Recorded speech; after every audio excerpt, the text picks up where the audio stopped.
Hello, नमस्कार। मैं रविकांत कुमार। तो दोस्तों, स्वागत है आप सभी का एग्जामोलाइसिस में। तो दोस्तों, इसके पहले मैंने आपको पी वाई क्यू का सीरीज करवा रहा था मैं आपके लिए, और मैं पी वाई क्यू के सीरीज में आपको एसएससी सीजीएल 2023 को जो हुआ था 14 जुलाई का जो शिफ्ट 1 हुआ था, मैंने वो आपको पूरा करवा दिया, और शिफ्ट 2 भी मैंने आपको करवा दिया, और मैं आज आपको करवा रहा हूँ शिफ्ट 3। और शिफ्ट 3 का इसके पहले मैंने part A part B upload कर चुका हूँ। अब मैं आपके लिए पार्ट 3 लेकर आया हूँ कि पार्ट सी जो है वो लेकर आया हूँ। ठीक है, तो इसके पहले मैंने 8 क्वेश्चन तक करवा दिया था। अब मैं आपको करवाऊँगा जो 8 क्वेश्चन है, उसमें थोड़ा सा बाकी रह गया था कुछ एक्सप्लेनेशन, उसको मैं कंप्लीट करवाऊँगा। और तो चलिए शुरू करते दोस्तों, बिना वक्त गवाए। तो जो सबसे पहला सवाल है वो ये है कि विच वाटरवेज, कौन सा वाटरवेज है जो कि प्रोवाइड करता है कनेक्टिविटी विथ मेनलैंड इंडिया और आपका इंडिया बांग्लादेश प्रोटोकॉल रूट के साथ। कौन सा ऐसा वाटरवेज है जो कि इसको प्रोवाइड करता है? मतलब सवाल ये कर रहा है कि कौन सा ऐसा वाटरवेज है जो मेनलैंड इंडिया और इंडिया बांग्लादेश प्रोटोकॉल रूट को के बीच में कनेक्टिविटी प्रोवाइड करता है, उसका आपको नाम बताना है। तो इसका सही उत्तर हो जाएगा नेशनल वाटरवेज 2। ठीक है, ये आपको ध्यान रखना है। और देखो दोस्त, मैं आपको हमेशा ये भी बताता हूँ कि जो वाटरवेज है उससे किस तरह के क्वेश्चन पूछे जाते हैं, मैं आपको सब कुछ बताता हूँ। मतलब अगर आप एक बार वाटरवेज पूरा देख लो, मतलब अगर वाटरवेज से सवाल आए हैं तो इसके बाद मैं आपको इतना ज़रूर करवा दूंगा वाटरवेज के बारे में, ताकि आपका प्रश्न नहीं छूटेगा। एटलीस्ट मतलब मैं तो 100% नहीं बोलूँगा, लेकिन 90% आपका सवाल नहीं छूटेगा। अच्छा देखो, जो नेशनल वाटरवेज है एक अथॉरिटी होता है, ठीक है, inland waterway authority of India. ठीक है, IWAI। जो inland waterway authority of India है, उन्होंने 111 ऐसे वाटरवेज नेशनल वाटरवेज मतलब डिक्लेयर किए हैं, जिससे मतलब जो वाटरवेज के रूप में लिया जा सकता है। लेकिन इसमें से मात्र 25 ऐसे हैं जिसको 25 ऐसे हैं जिसको मतलब जिसमें आप क्या कर सकते हैं, पैसेंजर, कार्गो, ये सब का ट्रांसफ़र कर सकते हैं। मतलब 25 वाटरवेज उसमें से ऐसे हैं जिससे हम वस्तुओं को इंपोर्ट कर सकते हैं, एक्सपोर्ट कर सकते हैं इस वाटरवेज के थ्रू। ठीक है, और मैं आपको बताता हूँ, लेकिन इसमें से 25 में से हम 6 में हमारे पास ऐसे वाटरवेज हैं जिसको हम उपयोग कर रहे हैं, और 6 में से 5 अभी पूरी तरह से कार्यान्वित है। मतलब इसमें अभी पैसेंजर या तो कार्गो को एक स्थान से दूसरे जगह स्थान पर ले जाया जा रहा है, लेकिन एक जो है सो अभी बन ही रहा है। तो मैं आपको ये 6 जो वाटरवेज है, नेशनल वाटरवेज है, मैं इसके बारे में बताऊंगा, और आपको ये 6 ही याद रखने हैं। सवाल अगर आपसे पूछेगा तो ये 6 में ही पूछेगा। तो सबसे पहले मैं बताता हूँ आपको जो नेशनल वाटरवेज 1 है उसके बारे में। तो ये है आपका नेशनल वाटरवेज 1। ठीक है, अब देखो नेशनल वाटरवेज 1 है, तो आप जब भी नेशनल वाटरवेज पढ़ो, आपको कौन कौन सी बातें ध्यान में रखना है, आपको कैसे पढ़ना है, वो मैं आपको बताता हूँ। सबसे पहले आप देखो कि लोकेशन कहाँ है। मतलब जो नेशनल वाटरवेज हैं उसमें ये स्टार्ट कहाँ से हुआ है और कहाँ एंड हो रहा है, ये ध्यान रखो। कौन सा रिवर है इसके बीच में, कौन सा रिवर मदद कर रहा है, और कौन कौन से स्टेट से होके जाते हैं, ये बातें आपको ध्यान में। सबसे पहले क्या ध्यान में रख रहा है कि ये जो नेशनल वाटरवेज कहाँ से स्टार्ट हो रहा है और कहाँ ख़त्म हो रहा है, पहला। दूसरा ध्यान में रखना है कि ये कौन कौन सा रिवर के माध्यम से वाटरवेज बनाया गया है, और तीसरा कौन कौन सा स्टेट है, मतलब कौन कौन सा स्टेट इसके बीच में आते हैं। ये बातें आपको ध्यान में रखना जब भी नेशनल वाटरवेज पढ़ो। ये 3 चीज़ें आपको पता होने चाहिए। ठीक है, तो मैं सबसे पहले बताता हूँ आपको नेशनल वाटरवेज 1 के बारे में। तो देखो नेशनल वाटरवेज जो 1 है, ये इलाहाबाद, जिसको अब प्रयागराज कहा जाता है, प्रयागराज से हल्दिया को कनेक्ट करता है। ठीक है, मतलब स्टार्ट होता है प्रयागराज में और ये जो खत्म होता है सो हल्दिया में होता है। ठीक है, उसके बाद लॉन्गेस्ट नेशनल वाटरवेज है, और ये सबसे लॉन्गेस्ट नेशनल वाटरवेज है, ये भी बात आपको ध्यान में रखना है। ठीक है, और ये जो नेशनल वाटरवेज है, सो मैंने बोला था 3 चीज़ें आपको ध्यान में रखना है। सबसे पहले क्या ध्यान रखना है, कहाँ से कहाँ तक जाता है, मतलब स्टार्टिंग पॉइंट क्या है और एंड पॉइंट क्या है, ये आपको ध्यान रखना। तो आप नेशनल मतलब स्टार्टिंग पॉइंट आपने देख लिया इलाहाबाद है, और एंड पॉइंट क्या है, हल्दिया है, ये भी आपने देख लिया। ठीक है, उसके बाद ध्यान में रखना है कि लोकेशन क्या है, मतलब कौन कौन सा स्टेट से होकर गुजरता है। तो सबसे पहले उत्तर प्रदेश, उसके बाद बिहार, उसके बाद झारखंड, उसके बाद वेस्ट बंगाल। ये 3 स्टेट को कवर करता है, ये भी आप ध्यान में रखो, ठीक है। और चूंकि ये नेशनल वाटरवेज 1 है, इसीलिए इसका एस्टैब्लिशमेंट का डेट भी आपको याद रखना है कि 1986 में हुआ था। इसका लेंथ भी इंपॉर्टेंट है, 1620 इसका लेंथ है, ठीक है।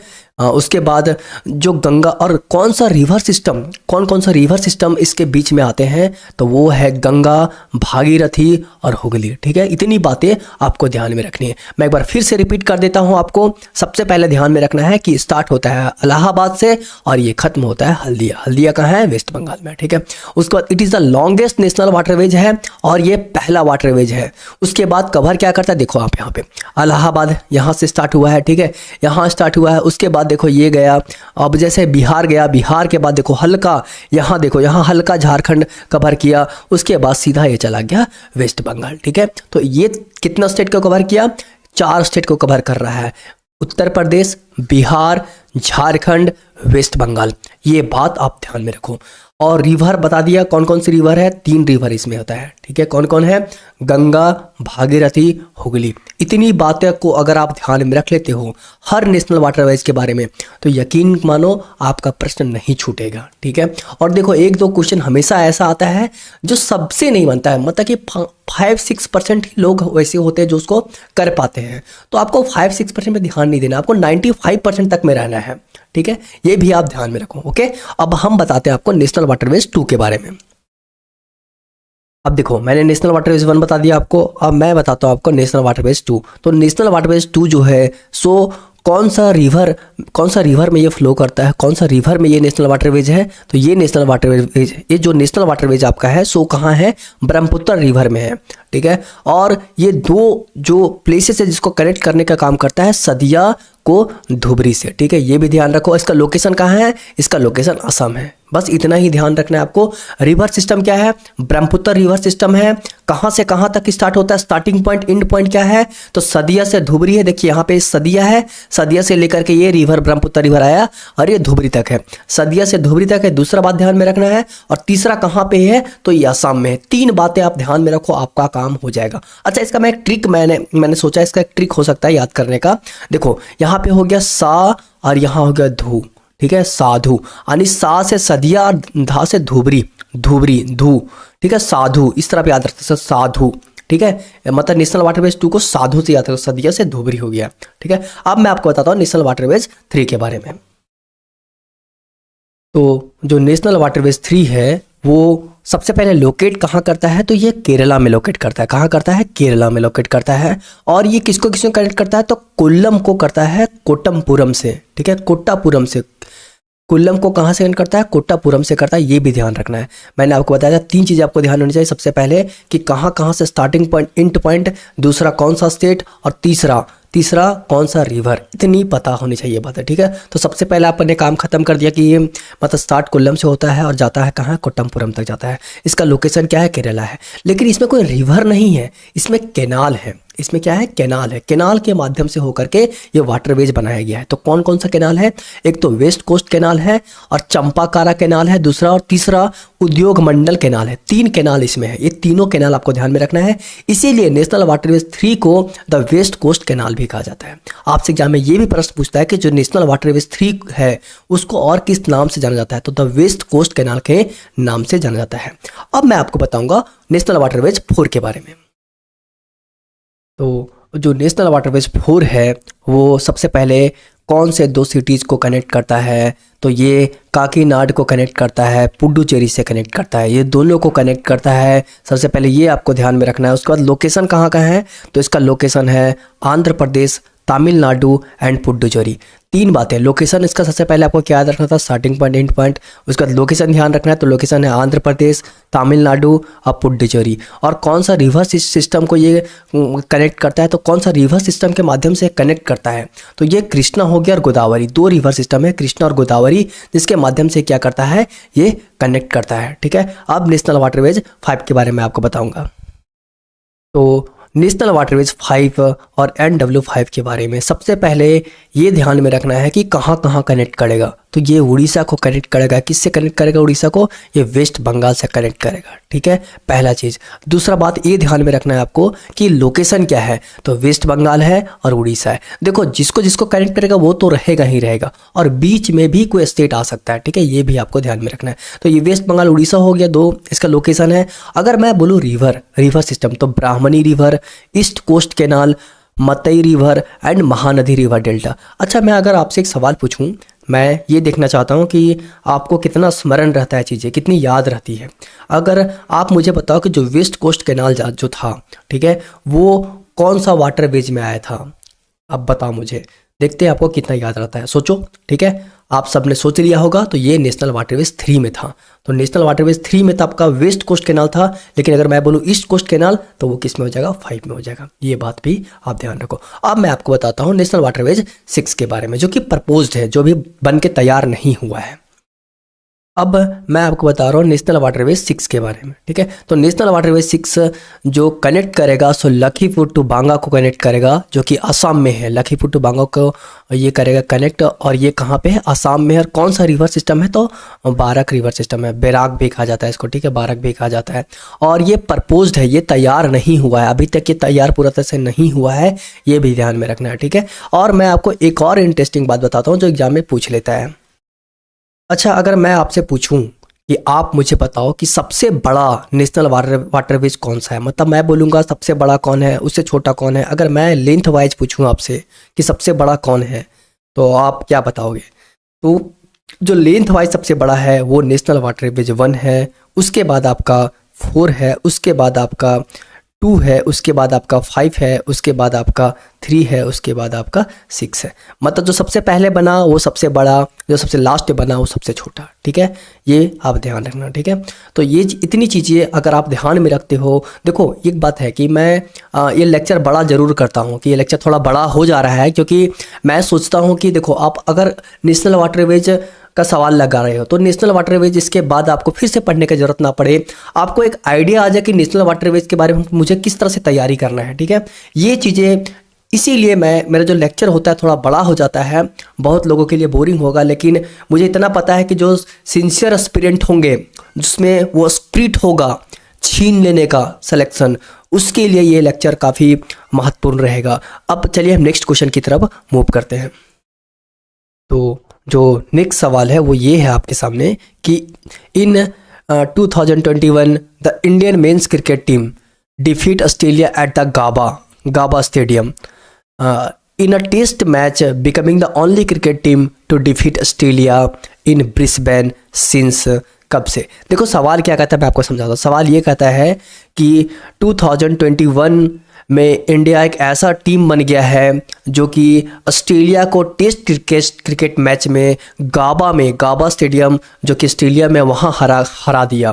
किसके बाद? मतलब कितने दिनों बाद ये इंडिया या तो कोई और देश, जैसे कि इसके पहले आपको बता देता हूँ कि 1988 में जो है साउथ अफ्रीका ने जो यहाँ पे मतलब कि जो गाबा स्टेडियम है वहाँ पे हराया था ऑस्ट्रेलिया को। उसके बाद कोई ऐसा टीम नहीं है जो कि ऑस्ट्रेलिया को वहाँ हरा दे।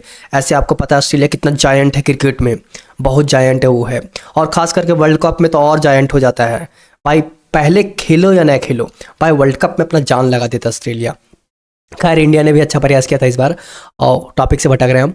और 1988 में, ठीक है, 1988 में जो साउथ अफ्रीका है उसने हराया था ऑस्ट्रेलिया को। उसके बाद 2021 में इंडिया ने ऑस्ट्रेलिया को, मतलब ये दूसरा टीम बन गया है जो कि हराया ऑस्ट्रेलिया को, कुछ भी गाबा स्टेडियम में टेस्ट क्रिकेट मैच। तो ये कितने दिनों बाद? तो 1988 के बाद कोई देश हराने में कामयाब रहा, ठीक है। तो अब मैं नेक्स्ट क्वेश्चन की ओर बढ़ता हूँ। ऐसे मैंने मतलब और ये सब भी करवा के रखा है, लेकिन काफ़ी टाइम लग जाएगा बताने में आपको, इसीलिए मैं आपको यहाँ नहीं बता रहा हूँ, मैं स्लाइड आपको सिर्फ दिखा दे रहा हूँ, ठीक है, कि ICC under 90 men's cricket world cup के बारे में ये सारे इंपॉर्टेंट बातें हैं। आप अगर देखना चाहो तो देख लेना, ठीक है, और मैं सारा स्लाइड आपको दिखा देता हूँ। जैसे ICC men's cricket world cup ये हो गया, मेंस क्रिकेट वर्ल्ड कप में सारी बातें लिख रखा है, आपको मैं सिर्फ स्लाइड दिखा रहा हूँ।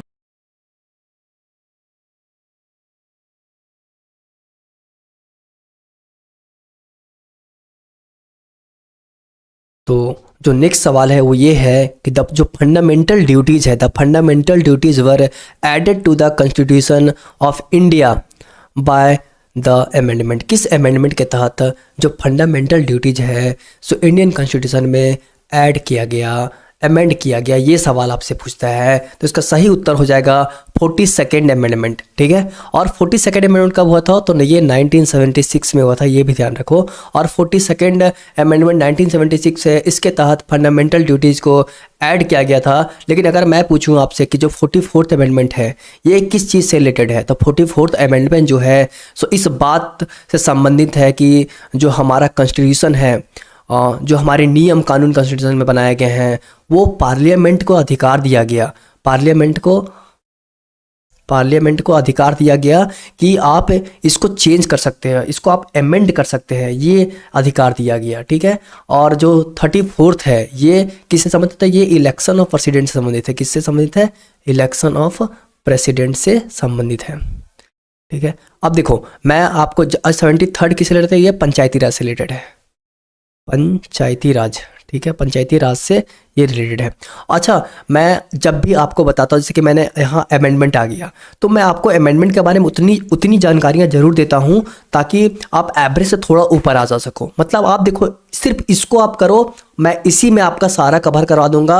आपको वही पढ़ना है जो एग्जाम में पूछे जाते हैं, और अमेंडमेंट से पूछे ही जाएंगे सवाल। तो मैंने कुछ इंपॉर्टेंट अमेंडमेंट जो अभी तक PYQ में पूछे जा चुके हैं, मैं सारे एक पास कलेक्ट करके आपके लिए लाया हूँ, ठीक है। मैं आपको वो बताता हूँ। देखो, तो ये वो सारी जानकारियां हैं जो आपको अमेंडमेंट के बारे में पता होना चाहिए। जब भी क्वेश्चन अमेंडमेंट के बारे में आए तो आप ये सारी चीज़ों को रिलेट कर पाओ, दिमाग में एक बार घुमा पाओ उसको, फिर से स्मरण कर पाओ उसको। तो ये वो सारी चीज़ें हैं। सबसे पहले आपको ध्यान में रखना है जो अमेंडमेंट है वो कितने आर्टिकल में, तो आर्टिकल 368 में अमेंडमेंट के बारे में जिक्र है हमारे देश में, और ये पार्ट 20 में आता है। कौन सा पार्ट? पार्ट 20 में आता है। और ये जो अमेंडमेंट कहाँ से लिया गया है, तो ये अमेंडमेंट साउथ अफ्रीका से हम लोग लिए हैं, ठीक है। उसके बाद एग्जाम में पूछता है कि जो पहला कॉन्स्टिट्यूशनल अमेंडमेंट हुआ था वो कब हुआ था, तो 1951 में हुआ था, ये ध्यान में रखना है। और जो 1951 में हुआ था वो क्या था, तो इसमें लैंड रिफॉर्म था, ठीक है। और लैंड रिफॉर्म के बारे में जो जिक्र है वो 9th शेड्यूल में है, 9th शेड्यूल में है, ठीक है। मतलब सबसे पहले आपको ध्यान रखना है कौन सा आर्टिकल से लिया गया, कौन सा आर्टिकल में इसका जिक्र है, कौन सा पार्ट में आता है, कहाँ से लिया गया है। सबसे पहला अमेंडमेंट कब हुआ था? 1951 में हुआ था। और इसमें क्या था? लैंड रिफॉर्म था, और उसको 9th शेड्यूल में जाकर के डाल दिएगा। उसके बाद जो 42nd अमेंडमेंट कब हुआ था? 1976 में हुआ था। और इसको मिनी कॉन्स्टिट्यूशन भी कहा जाता है। क्या कहा जाता है? Mini constitution. अगर आपसे कोई पूछे कि मिनी कॉन्स्टिट्यूशन कौन सा अमेंडमेंट को कहा जाता है, तो 42nd अमेंडमेंट को कहा जाता है। और इसमें फंडामेंटल ड्यूटीज को ऐड किया गया था, और 3 वर्ड सेकुलर, सोशलिस्ट और इंटीग्रिटी को भी इसमें ऐड कर दिया गया था। इसीलिए इसे मिनी कॉन्स्टिट्यूशन ऑफ इंडिया भी कहा जाता है। इतनी बातें आपको ध्यान में रखना है। जब भी 42nd अमेंडमेंट आए, ये ध्यान में रखो, 1976 में हुआ था, मिनी कॉन्स्टिट्यूशन कहा जाता है। फंडामेंटल ड्यूटीज को ऐड किया गया था, सेकुलर, सोशलिस्ट, इंटीग्रिटी 3 वर्ड को ऐड किया गया था, और इसको मिनी कॉन्स्टिट्यूशन ऑफ इंडिया भी कहा जाता है। उसके बाद 44th अमेंडमेंट 1978, ठीक है। इसमें क्या था? राइट टू प्रॉपर्टी जो है उसको लीगल राइट कर दिया गया। पहले right to property fundamental right में था, लेकिन इसको लीगल राइट में बदल दिया गया, ठीक है। कि अब ये आपका फंडामेंटल राइट नहीं है। अगर गवर्नमेंट को, अगर उससे देश को भलाई हो रहा है तो ये आपका लीगल राइट है, ये नहीं कि मैं नहीं दूंगा, ऐसा आप नहीं कर सकते हो, ठीक है। अब 52nd अमेंडमेंट जो हुआ था सो 1985 में हुआ था, और पॉलिटिकल डिफेक्शन को बंद कर दिया गया था, मतलब दल बदल का कानून बना दिया गया था। देखो मैंने इसको एक बहुत अच्छा तरीका से याद रखा है, ठीक है। देखो 5 और 2 कितना हुआ? 10th हुआ। और 10, देखो 10 हो गया, ठीक है। और 10 से दल बदल, इस तरह करके मैंने अपना याद रखा है कि ठीक है, 5 2 10, 10 से दल बदल, ठीक है। इस तरह करके मैंने अपना याद कर लिया था। तो 52nd जो है सो किससे है रिलेटेड है? पॉलिटिकल डिफेक्शन को बैंड कर दिया गया था। उसके बाद 61st है 1989 में हुआ था, और वोटिंग एज रिड्यूस कर दिया गया 21 से 18 में, राजीव गांधी के सरकारी समय था, ठीक है, उसने किया था। उसके बाद 69th जो है अमेंडमेंट जो है 1991 में जो हुआ था, उसमें दिल्ली को नेशनल कैपिटल रीजन घोषित कर दिया गया था, ये भी आपको ध्यान में रखना है। उसका 73rd अमेंडमेंट जो हुआ था 1992 में, जो पंचायती राज है वो उसको पार्ट 9 में ऐड, पार्ट 9 में पंचायती राज है, ठीक है, ये भी ध्यान में रखना है। और पंचायती राज बहुत इंपॉर्टेंट है, ठीक है, मतलब पंचायती राज को कॉन्स्टिट्यूशनल जो दर्जा मिला, संवैधानिक दर्जा जो मिला, सो 73 के तहत ही मिला हुआ है। अब देखो आप बोर हो रहे होगे कि नहीं, मतलब कि इतनी बातें क्यों याद रखना, मतलब कि पूरा क्लास बोरिंग हो रहा है। देखो दोस्त, बात ये है कि अगर मैं जो ये बता रहा हूँ सारी चीज़ों को एक पास कलेक्ट कर लिया, देखो मेरे पास जो कलेक्ट करने का टाइम लगा, बस मैं आपके लिए वही बचा रहा हूँ कि आपका उतना टाइम आपको ना लगे। मैं एक पास सारा इन्फॉर्मेशन और सारे इंपॉर्टेंट आप देखो, अगर अमेंडमेंट का टेस्ट लगाओ, अगर ऑप्शन में अगर ये नहीं रहे तो फिर आप मुझे कमेंट करके बोलना कि सर आपने बेकार का पढ़ा दिया, ठीक है। तो देखो अब 74th अमेंडमेंट आपको ध्यान में 1992 जो कि म्यूनिसिपैलिटी, मतलब 73rd में पंचायती राज ऐड किया गया और 74th में म्यूनिसिपैलिटीज ऐड किया गया, ये भी ध्यान रखना है। फिर 86 2002 में जो अमेंडमेंट हुआ था राइट टू एजुकेशन, देखिए राइट टू एजुकेशन को फंडामेंटल राइट में डाल दिया गया, बोला कि राइट टू एजुकेशन 6 से 14 साल के जितने भी बच्चे हैं उनका ये फंडामेंटल राइट है कि उन्हें शिक्षा मिलनी चाहिए, और इसको आर्टिकल 21 का ए में रख दिया गया। और फंडामेंटल राइट किस में है, पार्ट 3 में आती है, ये आपको पता है। और पार्ट 3 को मैग्ना कार्टा ऑफ इंडिया भी कहा जाता है। और 101 में जीएसटी आया था 2070 वाला, ये भी ध्यान रखिए। और जीएसटी कौन सा आर्टिकल में आता है, आर्टिकल 279 का ए में जीएसटी है, ये भी ध्यान में रखना है। और एक 103rd में जो 2019 में ईडब्ल्यूएस रिजर्वेशन आया था, ये भी ध्यान में रखना है, ठीक है। और 106 में नारी शक्ति वंदन अधिनियम आया था, जिसमें जो मतलब कि महिलाओं के लिए जो मतलब कि जो लोकसभा है, राज्यसभा, उसमें सीटों का मतलब रिजर्वेशन से संबंधित ये है। तो इतनी बातें आपको ध्यान में रखना है। मैंने आपको तो एक फ्लो में बता दिया, अब देखो याद करने का ड्यूटी आपका, जितना याद करोगे उतना निपुण होगे, और एक बार याद करो कॉन्फिडेंस आपका पूरा बढ़ेगा। अभिमन्यु की तरह खेल खेलो, ये मतलब पूरा रटो, पूरा मतलब डरना नहीं है, एक बार आप रटो, मन लगा के 4-5 बार लिखो, हो जाएगा। जरूरत नहीं है, आप रेगुलर करोगे, देखना आपका इंटरेस्ट बढ़ जाएगा, ठीक है। अब मैं आपको नेक्स्ट क्वेश्चन की ओर लेके जाता हूँ। तो जो हमारा नेक्स्ट सवाल है वो ये है कि जो Shailendra king who founded their empire in Southeast Asia in 8th century AD were the follower of, जो शैलेंद्र किंग थे जिन्होंने अपने एम्पायर को एक्सटेंड कर दिया था साउथ ईस्ट एशिया तक, एक्सटेंड कर दिया था 8th सेंचुरी में, वो कौन से रिलीजन के फॉलोवर थे, तो वो फॉलोवर थे बुद्धिज्म। और बुद्धिज्म में कौन सा, तो ये महायान, बुद्धिज्म के महायान शाखा को ये फॉलो करते थे, ये भी आपको ध्यान में रखना है, ठीक है। अच्छा, अगर मैं पूछूं कि जो 4th बुद्धिस्ट काउंसिल हुआ था सो कब हुआ था, ठीक है, मतलब 4th बुद्धिस्ट काउंसिल जो था सो कहाँ पे हुआ था, बुद्धिस्ट जो काउंसिल हुआ था सो कहाँ पे हुआ था, तो ये हुआ था कहाँ, आप सबको पता होगा, ये कश्मीर में हुआ था। और कश्मीर में किसने ऑर्गेनाइज करवाया था, तो कनिष्क ने करवाया था, कनिष्क ने करवाया था, ये भी आप सबको पता होगा, ठीक है। तो इसमें क्या होता है, जो बुद्धिस्ट कॉन्स्टिट्यूशन में बुद्धिज्म 2 सेक्ट में बढ़ जाते हैं, एक आपका महायान में और दूसरा हीनयान में, ठीक है। 2 सेक्ट में यहाँ बुद्धिज्म बढ़ जाते हैं, हीनयान में बदल जाते हैं। अच्छा, महायान और हीनयान में क्या डिफरेंस था, देखो हीनयान के लोगों को मानना था कि अगर मतलब सबसे पहले हीनयान के लोगों को मानना था कि एक मोंक है, और मोंक के जीवन का जो अल्टीमेट एम है, जो मुख्य उद्देश्य है जीवन में, वो है मोक्ष की प्राप्ति करना। अच्छा, मोक्ष आप बहुत सुनते हैं, क्या आपको पता है मोक्ष होता क्या है, मैं वैसे बता रहा हूँ, थोड़ा सा हट के बता रहा हूँ। देखो मोक्ष क्या होता है पता है, जैसे कि जो जीवन और मरण का चक्र है, जैसे कि आप अगर एक बार जन्म लेते हो फिर मरते हो, तो हिंदुइज्म के अनुसार से फिर आपका मतलब कि दूसरा जोनी में मतलब दूसरा से का मान लो कभी कुत्ता बनोगे, कभी बिल्ली बनोगे, कभी शेर बनोगे, तो इस तरह से आपका मतलब कि जन्म का चक्र चलता रहेगा। तो इससे मुक्ति प्राप्ति करना, यानी कि जन्म और मृत्यु के चक्र से मुक्ति प्राप्ति करना, उसी को मोक्ष कहते हैं। तो हीनयान का कहना क्या था कि इसका अल्टीमेट गोल जो था वो था मोक्ष की प्राप्ति, मतलब मोंक हो आपका अल्टीमेट एम क्या है, मोक्ष की प्राप्ति करना, मतलब सेल्वेशन पे, मुक्ति पे ये ज़्यादा बल देता था। और सेल्वेशन का कहने का मतलब इनका था कि अगर आप मुक्ति पाना चाहते हो तो सबसे पहले एक सही मार्ग चुनो और अच्छे कर्म करो, आपको मुक्ति मिल जाएगा, ठीक है। लेकिन महायान में क्या था, महायान में ये था आपका कि महायान में कहना था कि जो मोक्ष ठीक है, लेकिन मोक्ष के पहले का जो मतलब स्टेप है, मतलब मोक्ष प्राप्त करने के पहले जो उसके जस्ट पहले का जो स्टेप है,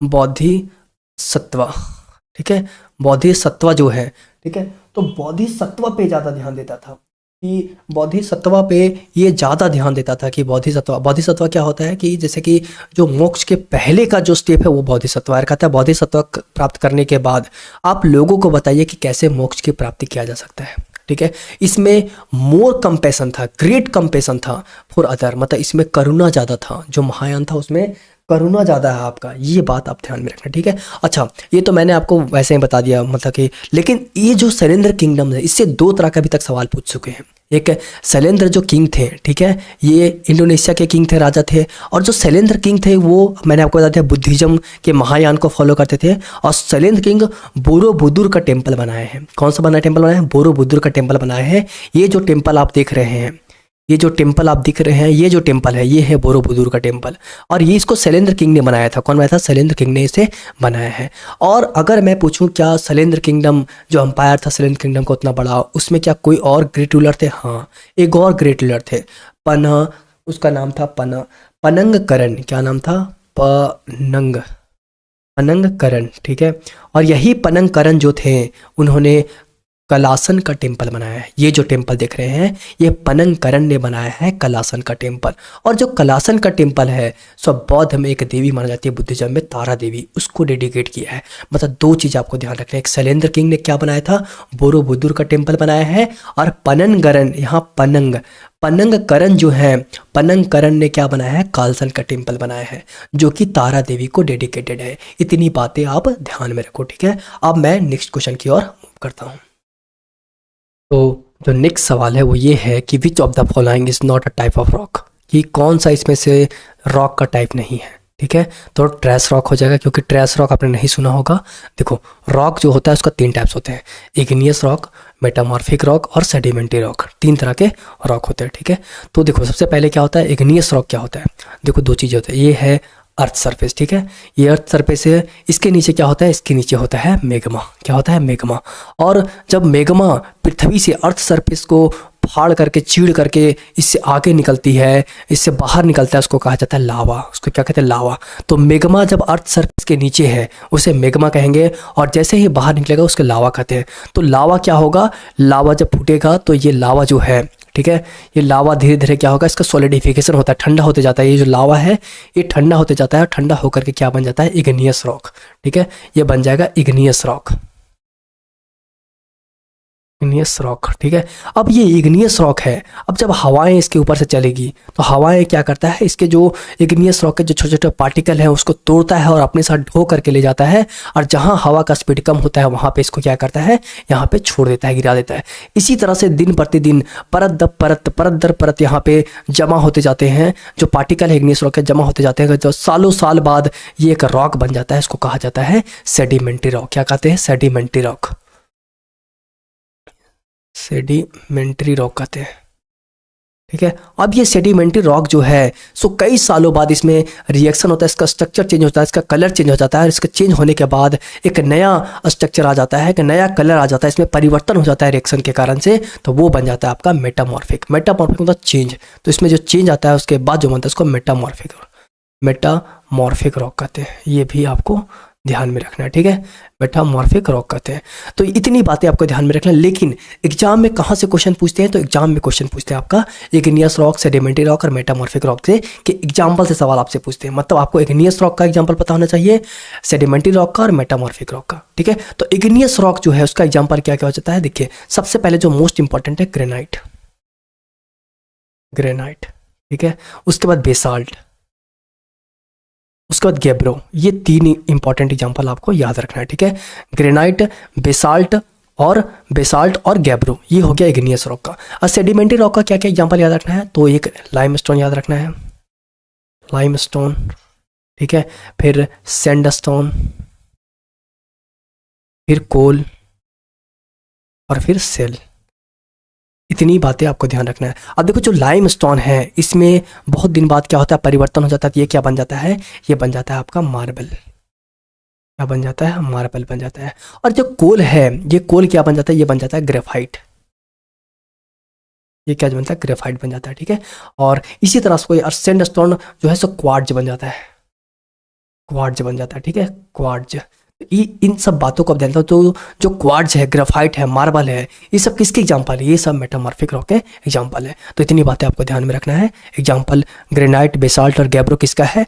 इग्नियस रॉक। अगर मैं पूछूँ कि लाइमस्टोन, सैंडस्टोन, कोल, सेल, ये सब किसका एग्जांपल है? तो ये एग्जांपल है आपका सेडिमेंट्री रॉक का। अगर मैं पूछूँ जो लाइमस्टोन है सो कई सालों बाद बदल करके क्या बन जाता है? मार्बल बन जाता है।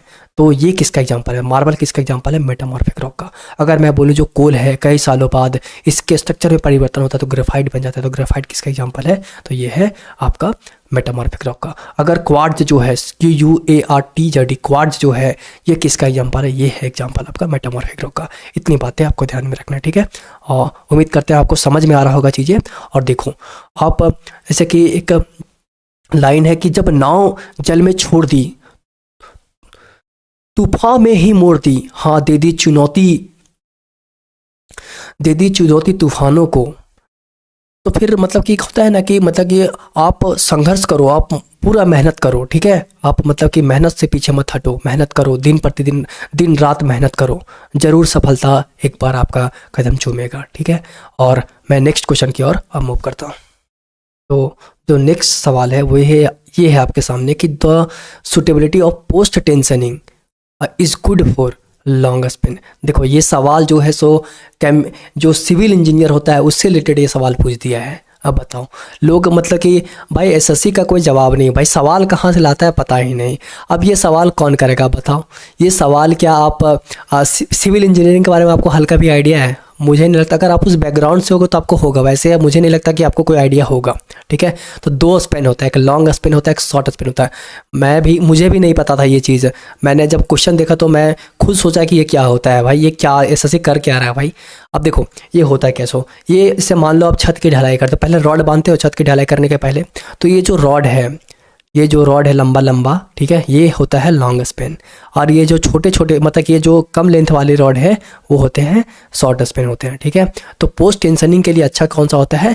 लॉन्ग स्पेन होता है, ठीक है, लॉन्ग स्पेन होता है। ये क्वेश्चन ना आप खुद इसको रिसर्च करो, ऐसे मैं नहीं मानता। देखो ये सब क्वेश्चन ऐसे एक दो ऐसा पूछता है ताकि भाई कटअप कम जा सके भाई, इसीलिए थोड़ा ऐसा से एक दो क्वेश्चन ऐसा देगा ही देगा, ठीक है। देखो आपको इन सब सवालों पे ज़्यादा उलझना नहीं है। आपको कौन सा सवाल है, जैसे अमेंडमेंट आ गया तो अमेंडमेंट आपको पूरा पता होना चाहिए। जैसे कि मान लो आपका कोई वैसा करंट अफेयर आ गया, जैसे कि मान लो ओलंपिक से रिलेटेड करंट अफेयर आ गया, तो वो सब आपको पता होना है, वो आप छोड़ के नहीं जा सकते हो, ठीक है।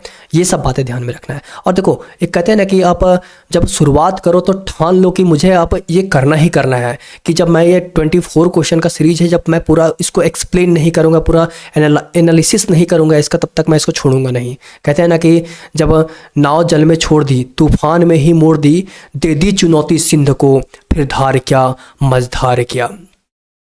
उसके बाद जब छोड़ सुख कामना, आरंभ कर दी साधना, भगवान शंकर हो गए, फिर राख क्या श्रृंगार क्या, ठीक है। इस तरह का जुनून लीजिए और मगन हो जाइए अपने पढ़ाई में। तो अब मैं नेक्स्ट क्वेश्चन की ओर मूव करता हूं। तो जो नेक्स्ट सवाल है वो ये है कि which of the following sitar players was awarded the Bharat Ratna in the year 1999। मतलब जो 1999 में कौन सा ऐसे सितार प्लेयर थे जिन्हें भारत रत्न यानी कि भारत के सर्वोच्च सिविलियन अवार्ड जो होता है भारत रत्न, उससे सम्मानित किया गया था। तो आपका सही उत्तर हो जाएगा पंडित रविशंकर, ठीक है। कौन हो जाएगा? पंडित रविशंकर हो जाएंगे इनका सही जवाब। और मैं अगर आपसे पूछूं कि जो आर्ट एंड कल्चर है उनमें कितने लोगों को अभी तक भारत रत्न मिला है, तो देखो सबसे पहले सुब्बुलक्ष्मी जो है ये महिला है, सुब्बुलक्ष्मी को भी भारत रत्न मिला था। कब मिला था? 1998 में इन्हें मिला है। और सुब्बुलक्ष्मी जो है सो कार्नेटिक स्टाइल ऑफ म्यूजिक के लिए जाने जाते हैं। देखो दो तरह का म्यूजिक होता है, कार्नेटिक स्टाइल ऑफ म्यूजिक होता है हिंदुस्तानी, ठीक है, हिंदुस्तानी स्टाइल ऑफ म्यूजिक होता है, हिंदुस्तानी स्टाइल ऑफ म्यूजिक होता है। तो जो कार्नेटिक स्टाइल ऑफ म्यूजिक होता है वो सॉदर्न पार्ट ऑफ इंडिया में किया जाता है, और जो हिंदुस्तानी आर्ट ऑफ म्यूजिक होता है वो नॉर्दर्न पार्ट ऑफ इंडिया में किया जाता है, ठीक है। और पंडित रविशंकर है, इन्हें जो भारत रत्न मिला था कब मिला था? 1999 में। और मैं अगर पूछूं कि पंडित रविशंकर किससे रिलेटेड है, तो ये है सितार से रिलेटेड है, ठीक है। फिर बिस्मिल्लाह खान को चारों शीर्ष सम्मान मिल चुका है, पद्मश्री, पद्म भूषण, पद्म विभूषण, भारत रत्न, चारों मिल चुका है इन्हें। लेकिन इन्हें भारत रत्न कब मिला था? 2001 में मिला था, ठीक है। और ये शहनाई वादक हैं, शहनाई वादक बिस्मिल्लाह खान, आपने पढ़ा होगा हिंदी किताब में, आई थिंक 9th क्लास में होना चाहिए और 10th क्लास में होना चाहिए। पंडित भीमसेन जोशी, पंडित भीमसेन जोशी को भी भारत रत्न मिला है। और ये कौन से घराने से रिलेटेड था? ये किराना घराने से रिलेटेड है। मतलब 4 नाम आपको पता होना चाहिए, सुब्बुलक्ष्मी, पंडित रविशंकर, बिस्मिल्लाह खान और भीमसेन जोशी। ये चारों को भारत का जो सर्वोच्च नागरिक सम्मान है भारत रत्न, ये चारों को नवाजा गया है उससे, ठीक है। इतनी बातें ध्यान रखो। और मैं आपको पता है कि मैं पूरा आपको डिटेल में ही बताता हूँ, इसे सितार से रिलेटेड सारा बताऊँगा। तो सबसे पहले मैं आपको बताता हूँ सितार से रिलेटेड कौन कौन से रिलेटेड है। तो देखो सितार के बारे में आपको इतनी बातें पता होना चाहिए। देखो ये जो पिक्चर देख रहे हो, जैसे कि किनका पिक्चर है, तो पंडित रविशंकर का पिक्चर है। और इन्हें भारत रत्न कब मिला था? 1999 में भारत रत्न मिला था। और ये पहले ऐसे भारतीय हैं और जिन्हें ग्रेमी अवार्ड मिला हुआ है, ठीक है। इन्हें ग्रेमी अवार्ड, और ग्रेमी अवार्ड किस क्षेत्र में दिया जाता है? तो ये म्यूजिक के क्षेत्र में जाता है, ठीक है। वेस्ट मीट्स ईस्ट ये इनका था, इसके कारण से इन्हें मिला था, ठीक है। वेस्ट ईस्ट मीट्स ईस्ट के कारण से इन्हें ग्रेमी अवार्ड मिला था। और ये पहले भारतीय हैं। और ऑटोबायोग्राफी जो है इनका जो ऑटोबायोग्राफी है वो है माई लाइफ माई म्यूजिक। और इनकी डॉटर जो है उनका नाम है अनुष्का शंकर। और अनुष्का शंकर भी किससे रिलेटेड है? ये भी आपका सितार से रिलेटेड है, ठीक है। मतलब पंडित रविशंकर के बारे में ध्यान रखना है कि 1999 में इन्हें भारत रत्न मिला था, इन्हें ग्रेमी अवार्ड भी मिल चुका है। इनका बायोग्राफी, ऑटोबायोग्राफी का नाम है माई लाइफ माई म्यूजिक। इनकी बेटी अनुष्का शंकर है, वो भी सितार बजाते हैं। और कौन कौन सा ऐसे आर्टिस्ट हैं जो कि सितार प्ले करते हैं? तो गुरु अलाउद्दीन खान, निखिल बनर्जी, उस्ताद विलायत खान, उमा शंकर मिश्रा, शाहिद परवेज, जया विश्वास, बुद्धादित्य मुखर्जी। ये नाम आपको रट लो भाई, रट लो। इतना बार सवाल पूछता है ना भाई, 5 से 6 क्वेश्चन तो सिर्फ आर्ट एंड कल्चर के ही रहते हैं, उसमें से 1-2 क्वेश्चन तो सितार से, क्लासिकल डांस से, फोल्क डांस से, नेशनल पार्क्स के। भाई बहुत इंपॉर्टेंट है भाई। आप देखोगे कि हर टेस्ट में रिवीजन, मतलब रिपीट कर रहा, हर टेस्ट में रिपीट कर रहा, मोस्ट इंपॉर्टेंट है। एक बार रट लो, बात खत्म। सी और शॉर्ट मिलेगा आपको इसका तुरंत, इसमें आपका गलती नहीं होगा, आप जानते हो तो 100% सही होगा और कम टाइम में आप इसको सही कर सकते हो, ठीक है। अब इसके बाद मैं आपको बताऊंगा, पंडित भीमसेन जोशी के बारे में, ठीक है, कि पंडित भीमसेन जोशी किससे रिलेटेड हैं और इससे किस तरह के इंपॉर्टेंट सवाल आपका बन सकते हैं। देखो ये है आपका पंडित भीमसेन जोशी। तो ये जो आपका ये पिक्चर दिख रहे हैं ये पंडित भीमसेन जोशी का है, ठीक है। और पंडित भीमसेन जोशी जो हैं ये, इनको एक और नाम से जाना जाता है, पंडित भीमसेन गुरुराज जोशी भी कहा जाता है। ये भी बात आप ध्यान में रखो, ठीक है। और ये जो है सो हिंदुस्तानी क्लासिकल वोकलिस्ट हैं और ये मेंबर है किसके? किराना घराना के ये मेंबर है। ये भी आपको ध्यान रखना है कि किराना घराना के मेंबर हैं। और ये जो एक नया फॉर्म होता है ख्याल, फॉर्म ऑफ सिंगिंग, इससे भी रिलेटेड, मतलब ख्याल फॉर्म ऑफ सिंगिंग के लिए ये जाने जाते हैं। और इन्हें संगीत नाटक अकादमी फेलोशिप अवार्ड भी मिल चुका है 1998 में। और 2009 में इन्हें एक अवार्ड मिला था। कौन सा अवार्ड मिला था? तो इन्हें मिला था भारत रत्न मिला था। ये भी आपको ध्यान में रखना है। और किराना घराना, मैं पूछूं कि किराना घराना के जो फाउंडर है वो कौन है? तो किराना घराना के जो फाउंडर है वो है अब्दुल करीम खान। कौन है? अब्दुल करीम खान। और एक और है वालिद खान, अब्दुल वालिद खान। वालिद खान, 2 नाम याद रखना है, ठीक है। अब्दुल करीम खान और वालिद खान, अब्दुल वालिद खान, ये दोनों किराना घराना के फाउंडर माने जाते हैं। और किराना घराने से और कौन कौन संबंधित है, कौन कौन रिलेटेड है? तो पंडित भीमसेन जोशी भी रिलेटेड है, गंगूबाई हांगले भी रिलेटेड है और प्रभा अत्रे भी रिलेटेड है। इतनी नाम आपको पता होना चाहिए। सबसे पहले पता होना चाहिए जो किराना घराना है उसके फाउंडर कौन है? अब्दुल करीम खान और वालिद खान। ये क्वेश्चन पूछ चुका है। देखो मैं इसमें जितना भी लिखा हूँ ना, सारा क्वेश्चन पूछ चुका है। मैं जितना भी लिखता हूँ प्रीवियस ईयर उठा के ही लिखता हूँ। ये सारे क्वेश्चन पूछे जा चुके हैं पंडित भीमसेन जोशी से रिलेटेड और किराना घराना से रिलेटेड। मैं वही सब प्रश्न लिखा हूँ, मैंने कोई एक्स्ट्रा इन्फॉर्मेशन अपने से नहीं लिखा है। मैं आपको बार बार बताता हूँ, मैं सारा पॉइंट वही लिखता हूँ जो कहीं ना कहीं एग्जाम में पूछे गए हैं। ये आप ध्यान रखना, तो ठीक है, इतना याद रखना है किराना घराना से कौन कौन से रिलेटेड है। इसके बाद मैं आपको बताऊंगा। देखो पंडित भीमसेन जोशी के बारे में मैंने आपको बता दिया, पंडित रविशंकर जोशी के बारे में मैंने भी आपको बता दिया। अब मैं आपको बताऊंगा हरिप्रसाद चौरसिया के बारे में आपको बताऊंगा, ठीक है, कि हरिप्रसाद चौरसिया किससे रिलेटेड है और इनके बारे में आपको क्या क्या बात ध्यान में रखना है। तो देखो, जो हरिप्रसाद चौरसिया है ये उन्हीं का पिक्चर है, हरिप्रसाद चौरसिया का पिक्चर है। ये जो आप देख रहे हो पिक्चर, किसका पिक्चर है? हरिप्रसाद चौरसिया जी का पिक्चर है। और हरिप्रसाद चौरसिया जो है सो किससे रिलेटेड है? फ्लूट से रिलेटेड है। ये सुशीर वाद्य है, सुशीर वाद्य जिसको मुंह से फूंक करके हवाओं के माध्यम से बजाया जाता है, हवाओं से जो बजता है उसको सुशीर वाद्य कहा जाता है, ठीक है। और इसमें जो सुशीर वाद्य हैं, जो फ्लूट है, उससे और कौन कौन रिलेटेड है? तो पन्नालाल घोष से रिलेटेड है। इसको अमल ज्योति घोष भी कहा जाता है। राजेंद्र कुलकर्णी हो गए, राजेंद्र प्रसन्ना हो गए, रघुनाथ सेठ हो गए, बी कुंजमनी हो गए, उस्ताद साफत अहमद खान हो गए, सिकिल माला चंद्रशेखर हो गए, TR महालिंगम हो गए। अब देखो, मैंने जितना भी लिखा है, मैंने आपको बता रहा हूँ, मैं बार बार बता रहा हूँ, मैंने जितना भी लिखा है सारा प्रीवियस ईयर उठा के लिखा हूँ भाई, सारा प्रीवियस ईयर है। आप मतलब एक पास आपको सारा प्रीवियस ईयर का कलेक्शन मिल पा रहा है, सारा मैंने कलेक्ट किया है इसको, प्रीवियस ईयर को। तो आप ध्यान से देखो, और फ्लूट के बारे में जितना आया है सब प्रीवियस ईयर जितना भी पूछा है मैंने सबको लिख दिया है। आप इसको रट जाओ, ये कहीं ना कहीं रिपीट करेगा एग्जाम में आपका, ठीक है, ये भी ध्यान में रखना। तो कौन कौन से रिलेटेड है फ्लूट वाद्य से, कौन कौन रिलेटेड, मैंने ये भी आपको बता दिया, ओके। अब बाकी रह गया एक आपका भूपेन हजारिका बाकी रह गया, मैं ये बताता हूँ भूपेन हजारिका आपको मैं बताता हूँ अब। तो भूपेन हजारिका के बारे में आपको बता रहा था, जो भूपेन हजारिका है उनके बारे में आपको कौन कौन सी बातें ध्यान में रखनी है। तो सबसे पहले भूपेन हजारिका जो है वो, इन्हें शुद्ध कंठा भी कहा जाता है, शुद्ध कंठा भी कहा जाता है। और ये इनका जो सॉन्ग है वो हमेशा ये लिखते भी हैं और गाते भी हैं असमीज लैंग्वेज में। और इन्हें जो है मरणोपरांत इन्हें पद्म विभूषण भी मिला और पद्म भारत रत्न भी मिला था, ठीक है। पद्म विभूषण 2012 में मिला था और भारत रत्न कब मिला था? 2019 में मिला था। ये भी बात आपको ध्यान में रखना है, ठीक है।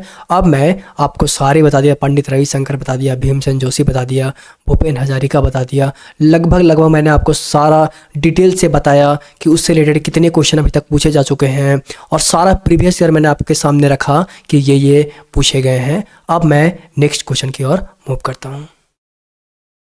तो सवाल ये है कि मुद्रा is a financial institution setup by the government of India for the development and refinancing of micro unit enterprises. The full form of मुद्रा इज, मुद्रा का फुल फॉर्म पूछता है, ठीक है। तो इसमें क्या कर रहा है कि मुद्रा एक फाइनेंशियल इंस्टीट्यूट है जो कि गवर्नमेंट ऑफ इंडिया के द्वारा सेट किया गया है। किसके लिए? तो माइक्रो यूनिट एंटरप्राइजेस, जो छोटे छोटे बिजनेसेस हैं उनके डेवलपमेंट के लिए।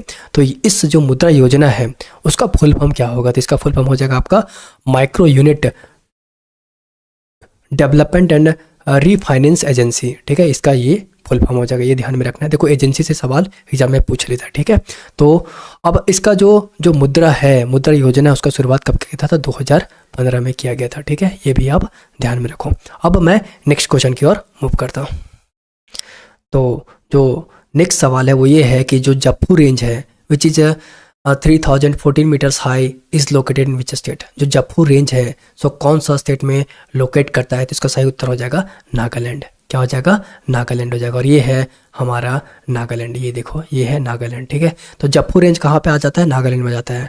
और इसके पहले जो कंचनजंगा के बारे में पूछा था, आपका याद हो, आप मेरे वीडियो को रेगुलर देख रहे हो तो आपको पता होगा, मैंने उस समय आपको ग्रेट हिमालय, मिडिल हिमालय, शिवालिक पूरा डिटेल से बताया था। ग्रेट हिमालय में कौन कौन सा माउंटेन है, पूरा एक एक स्टेट मैंने कवर करवाया था आपको। उसी तरह मैं आपको आज करवाऊंगा पूर्वांचल माउंटेन के बारे में, कि पूर्वांचल में जितने भी माउंटेन है, मतलब जो north eastern part of India है उसमें जितने भी माउंटेन है, जितने भी स्टेट में माउंटेन में आज मैं आपको पूरा कवर करवाऊंगा। तो इसके बाद आपका माउंटेन मैं एक तरह से कवर करा दिया PYQ के सीरीज में ही, ठीक है। तो मैं आपको बताता हूँ। तो मैं इसमें आपको क्या क्या बताऊंगा, मैं बताऊंगा जैसे कि अरुणाचल प्रदेश है, इसमें कौन कौन से माउंटेन है, ठीक है। फिर मैं बताऊंगा कि नागालैंड में कौन कौन सा माउंटेन, फिर मणिपुर में कौन कौन सा माउंटेन है, सबसे ऊंचा पिक कौन सा है, फिर मिजोरम में कौन कौन सा, त्रिपुरा में कौन कौन से हैं, असम में कौन कौन सा, मेघालय में कौन कौन से हैं। मैं सारे स्टेट का माउंटेन एक एक करके आपको करवाऊंगा। और ये जो पूरा north eastern part of India में जितने माउंटेन हैं इसको कलेक्टिवली हम कह सकते हैं माउंटेन ऑफ पूर्वांचल, पूर्वांचल की पहाड़ियाँ भी इसको कह सकते हैं। तो सबसे पहले मैं आपको बताता हूँ कि जो पूर्वांचल की पहाड़ियाँ हैं उसके बारे में सबसे इंपॉर्टेंट पॉइंट आपको क्या ध्यान में रखना है। फिर उसके बाद मैं बताऊंगा एक एक स्टेट उठाऊंगा और उसका सारा माउंटेन का निचोड़ लाऊंगा आपके सामने जो एग्जाम में पूछे हुए हैं। तो पूर्वांचल रेंज के बारे में आपको कौन कौन सी बातें ध्यान में रखनी है और कौन कौन सी बातें एग्जाम में पूछा है, ये मैं दोनों आपको बताने का प्रयास करता हूँ, ठीक है। तो सबसे पहले जो पूर्वांचल रेंज है वो जो ईस्टर्न हिल्स है, और उसको हम कलेक्टिवली कह सकते हैं पूर्वांचल माउंटेन, या तो दूसरे शब्दों में कह सकते हैं कि ये जो ईस्टर्न एक्सटेंशन है हिमालय का, ठीक है, उसको भी हम पूर्वांचल माउंटेन कह सकते हैं। सबसे पहले एग्जाम में जो सवाल पूछा हुआ ये है कि जो हाईएस्ट पिक है इसका, जो हाईएस्ट पिक है आपका पूर्वांचल रेंज का, वो कौन सा है, तो वो है आपका माउंट दफा। और माउंट दफा कहाँ पे है, तो ये है आपका अरुणाचल प्रदेश में। ये बात आपको ध्यान में रखना है। अच्छा, अगर मैं पूछूं कि नाम दफा जो है, क्या कोई चीज़ है नाम दफा, क्या कुछ है नाम दफा अरुणाचल प्रदेश में? हाँ, तो नाम दफा नाम का एक नेशनल पार्क है। क्या है? नेशनल पार्क है, जो कि कहाँ पे है, ये भी आपका अरुणाचल प्रदेश में। तो दफा करके दो चीज़ है, अगर माउंट दफा को है तो जो आपका पूर्वांचल रेंज है उसका हाईएस्ट पिक है माउंट दफा। लेकिन अगर मैं पूछूं नाम दफा नेशनल पार्क कहाँ पे है, तो नाम दफा नेशनल पार्क है आपका अरुणाचल प्रदेश में। ये भी ध्यान रखना है। और जो पूर्वांचल रेंज है एक तरह से बॉर्डर क्रिएट कर देता है इंडिया और म्यांमार के बीच में, एक बॉर्डर लाइन पे सिचुएटेड है। ये भी बात आपको ध्यान में रखना है, ठीक है। अब मैं आपको एक एक स्टेट उठाऊंगा और उसका जो माउंटेन है इंपॉर्टेंट, मैं आपको वो करवाने का कोशिश करूंगा, ठीक है। देखो, तो सबसे पहले मैं आपको बताऊंगा जो अरुणाचल प्रदेश है, ये जो एरिया है अरुणाचल प्रदेश, ठीक है। जो अरुणाचल प्रदेश ये जो एरिया, इसमें कौन कौन सा माउंटेन आते हैं मैं वो आपको बताऊंगा। तो सबसे पहले जो माउंटेन आता है अरुणाचल प्रदेश में वो है डाफला। ये है डाफला, फिर मीरी, फिर आबोर, उसके बाद आता है, इसके बाद देखो आबोर के बाद ये आबोर जो है, आबोर के बाद यहाँ पे एक माउंटेन है, इसको कहते हैं नामचा बरवा। क्या कहते हैं? नामचा बरवा। और ये ग्रेट हिमालय का पार्ट है जो कि अरुणाचल प्रदेश है। तो इधर से जब ब्रह्मपुत्र रिवर आती है तो नामचा बरवा से होकर के यहाँ मुड़ जाती है, यहाँ सेंटेक्सियल बैंड लेती है। सेंटेक्सियल बैंड किसको बोलते हैं? तो ज्योग्राफी में जहाँ भी यू टर्न होगा उसको सेंटेक्सियल बैंड कहा जाता है। अगर ये सोचो नामचा बरवा नहीं होता, माउंटेन नहीं होता, तो जो हिमालय हमारा सीधा कहाँ चल जाता है, ये म्यांमार में तरफ चला जाता है। लेकिन नामचा बरवा क्या करता है, इसको रोकता है और कहता है नहीं, आप असम से, आप भारत का जो ईस्टर्न नॉर्थ ईस्टर्न एरिया है उससे होकर के जाओ, वहाँ पे आप मतलब पानी लेकर के जाओ। तो ये नामचा बरवा इसको रोकता है और यहाँ से ये मूव करता है, यहाँ से मूव करता है और ये असम से होकर के फिर इधर बांग्लादेश होते हुए यहाँ बे ऑफ बंगाल में आकर के पानी अपना गिरा देता है। ये भी ध्यान में आपने रखना है, ठीक है। तो सबसे पहले मैंने क्या बताया, सबसे पहले डाफला, मीरी, अबोर के बाद ब्रह्मपुत्र रिवर, उसके बाद यहाँ ये जो पार्ट है दिखा रहा हूँ मैं बार बार आपको, ये दिखा रहा हूँ, ये क्या है, ये है मिसमी। उसके बाद ये जो रीजन है ये वाला, आप देखो ये जो रीजन है, ठीक है, ये जो रीजन है ये क्या है, ये आपका है यहाँ पे पटकाई बूम है। क्या है? पटकाई बूम है। और पटकाई बूम जो है, ये पटकाई बूम, ये देखो पटकाई बूम, ये मैं बता रहा हूँ पटकाई बूम, ठीक है। और ये प्रेजेंट 3 स्टेट में है, ये अरुणाचल प्रदेश में भी आ जाता है और फिर ये असम में भी आ जाता है और ये नागालैंड, तीनों जगह पर आ जाता है। ये भी आप ध्यान में रखो, ठीक है। मतलब मैंने आपको क्या क्या बताया, अरुणाचल प्रदेश में सबसे पहले डफला, मीरी, अबोर, और अबोर और मिसमी के बीच में ब्रह्मपुत्र रिवर बहता है, ये ध्यान रखना है। उसके बाद जो नामचा बरवा माउंटेन है ये ग्रेट हिमालय का पार्ट था, मैंने आपको बता दिया, और इसी के कारण से ब्रह्मपुत्र रिवर भारत में फ्लो करता है, असम में फ्लो करता है। और पटकाई बूम क्या है, 3 स्टेट में ये है। कहाँ कहाँ है ये? अरुणाचल प्रदेश में है, अरुणाचल प्रदेश में आपका है, असम में है और नागालैंड में है। ये बात भी आप ध्यान में रखो। तो आपका अरुणाचल प्रदेश से रिलेटेड जितने भी माउंटेन थे मैंने आपका कवर करवा दिया, ठीक है। अब मैं इसके बाद बताऊंगा नागालैंड के बारे में कि नागालैंड में कौन कौन से माउंटेन हैं। देखो नागालैंड के बारे में बताता हूँ, ठीक है। तो नागालैंड यहाँ पे हो गया, देखो याद, अरुणाचल प्रदेश, नागालैंड। मैंने इसको नागालैंड मणिपुर के कैसे याद रखा है, नागमणि मैंने कर दिया, नागमणि, नागालैंड, फिर मणिपुर, इस तरह करके मैंने याद रखा है। तो नागालैंड में आपको क्या याद रखना है, देखो नागा हिल्स है नागालैंड में, तो नागा हिल्स हो गया, ठीक है। उसके बाद सारामती पिक एक है नागालैंड में, जो नागा हिल्स में एक सारामती पिक है, ठीक है। और सारामती पिक जो है सो हाईएस्ट पिक है नागा हिल्स का। और यहाँ पे कोहिमा माउंटेन भी है। कौन सा माउंटेन है? कोहिमा माउंटेन। और कोहिमा जो है नागालैंड का कैपिटल है। और उसका जाफू रेंज भी, जो क्वेश्चन पूछा था अभी कि जाफू रेंज कहाँ पे सिचुएटेड है, तो ये नागालैंड में ही सिचुएटेड है। मतलब नागा हिल्स, उसका highest peak Saramati peak, Kohima mountain, Japfu range important है और ये सारामती पिक इंपॉर्टेंट है। ऐसे इंपॉर्टेंट तो सब है क्योंकि सारा PYQ मैंने लिखा है। और उसके बाद मैं मणिपुर के बारे में बताता हूँ कि मणिपुर में आपको कौन कौन से इंपॉर्टेंट माउंटेन ध्यान में रखने हैं। देखो जो माउंटेन इन मणिपुर, अब मणिपुर में कौन कौन से माउंटेन आपको ध्यान में रखना है वो मैं बताता हूँ। सबसे पहले मनी माउंटेन याद रखना है, मणिपुर में एक मनी माउंटेन है। उसके बाद फिर याद रखना है लेमाटोल माउंटेन। कौन सा? लेमातोल, लेमातोल माउंटेन याद रखना है, ठीक है। और माउंट तेनुपी, तेनुपी जो है, माउंट तेनुपी, तेनुपी जो है सो ये हाईएस्ट पीक है कहाँ का? तो ये मणिपुर का हाईएस्ट पीक है। इसको माउंट आईसो भी कहा जाता है, आईएसओ, ठीक है, आईएसओ भी कहा जाता है, आईसो भी कहा जाता है, जो कि मणिपुर में है। इतनी बात ध्यान में रखना है। उसके बाद माउंटेन इन मिजोरम, कि मिजोरम में कौन कौन सा माउंटेन है ये मैं आपको बताता हूँ, ठीक है। क्या क्या? तो मिजो हिल्स है, ठीक है। उसके बाद Phawngpui peak is the highest mountain peak of Lushai hill. Lushai hill जो है सो कहाँ पे है? पूछेगा एग्जाम में लुसई हिल कहाँ पे है? तो लुसई हिल कहाँ पे है? मिजोरम में है। और ये जो लुसई हिल है ये मिजोरम में तो है ही, लेकिन ये किसके किसके बॉर्डर पे? तो त्रिपुरा और मिजोरम के बॉर्डर पे के बीच में सिचुएटेड है। यानी यहाँ पे त्रिपुरा है, मिजोरम है, तो यहाँ पे ये माउंटेन सिचुएटेड है, यहाँ पे ये माउंटेन सिचुएटेड, ये ध्यान में रखो, यहाँ पे ये माउंटेन सिचुएटेड है, ठीक है। फावंगुई पीक हाईएस्ट पीक है, कौन सा हिल में है पड़ता? तो लुसोई हिल का ये हाईएस्ट पीक है। लुसोई हिल के बारे में क्या ध्यान रखना? जो लुसोई हिल है ये त्रिपुरा और मिजोरम के बॉर्डर पे पड़ता है। इतनी बात आप ध्यान में रखो, ठीक है। अब देखो माउंटेन इन त्रिपुरा, त्रिपुरा में आपको कौन कौन सा माउंटेन ध्यान रखा? त्रिपुरी माउंटेन हो जाता है। कौन सा माउंटेन? त्रिपुरी माउंटेन। फिर मेघालय में 3 माउंटेन है, गारो, खासी, जंतिया। और गारो, खासी, जंतिया सिर्फ माउंटेन ही नहीं, वहाँ की जनजातियाँ भी 3 हैं, गारो, खासी और जंतिया, ये भी आपको ध्यान में रखना है। उसका असम के बारे में बताता हूँ, ठीक है। असम में आपको कौन कौन से माउंटेन रेंजेस ध्यान में रखना है? ये है आपका असम, ठीक है। ये जो एरिया है ये है आपका असम, ये भी ध्यान रखो, ये असम है, ठीक है।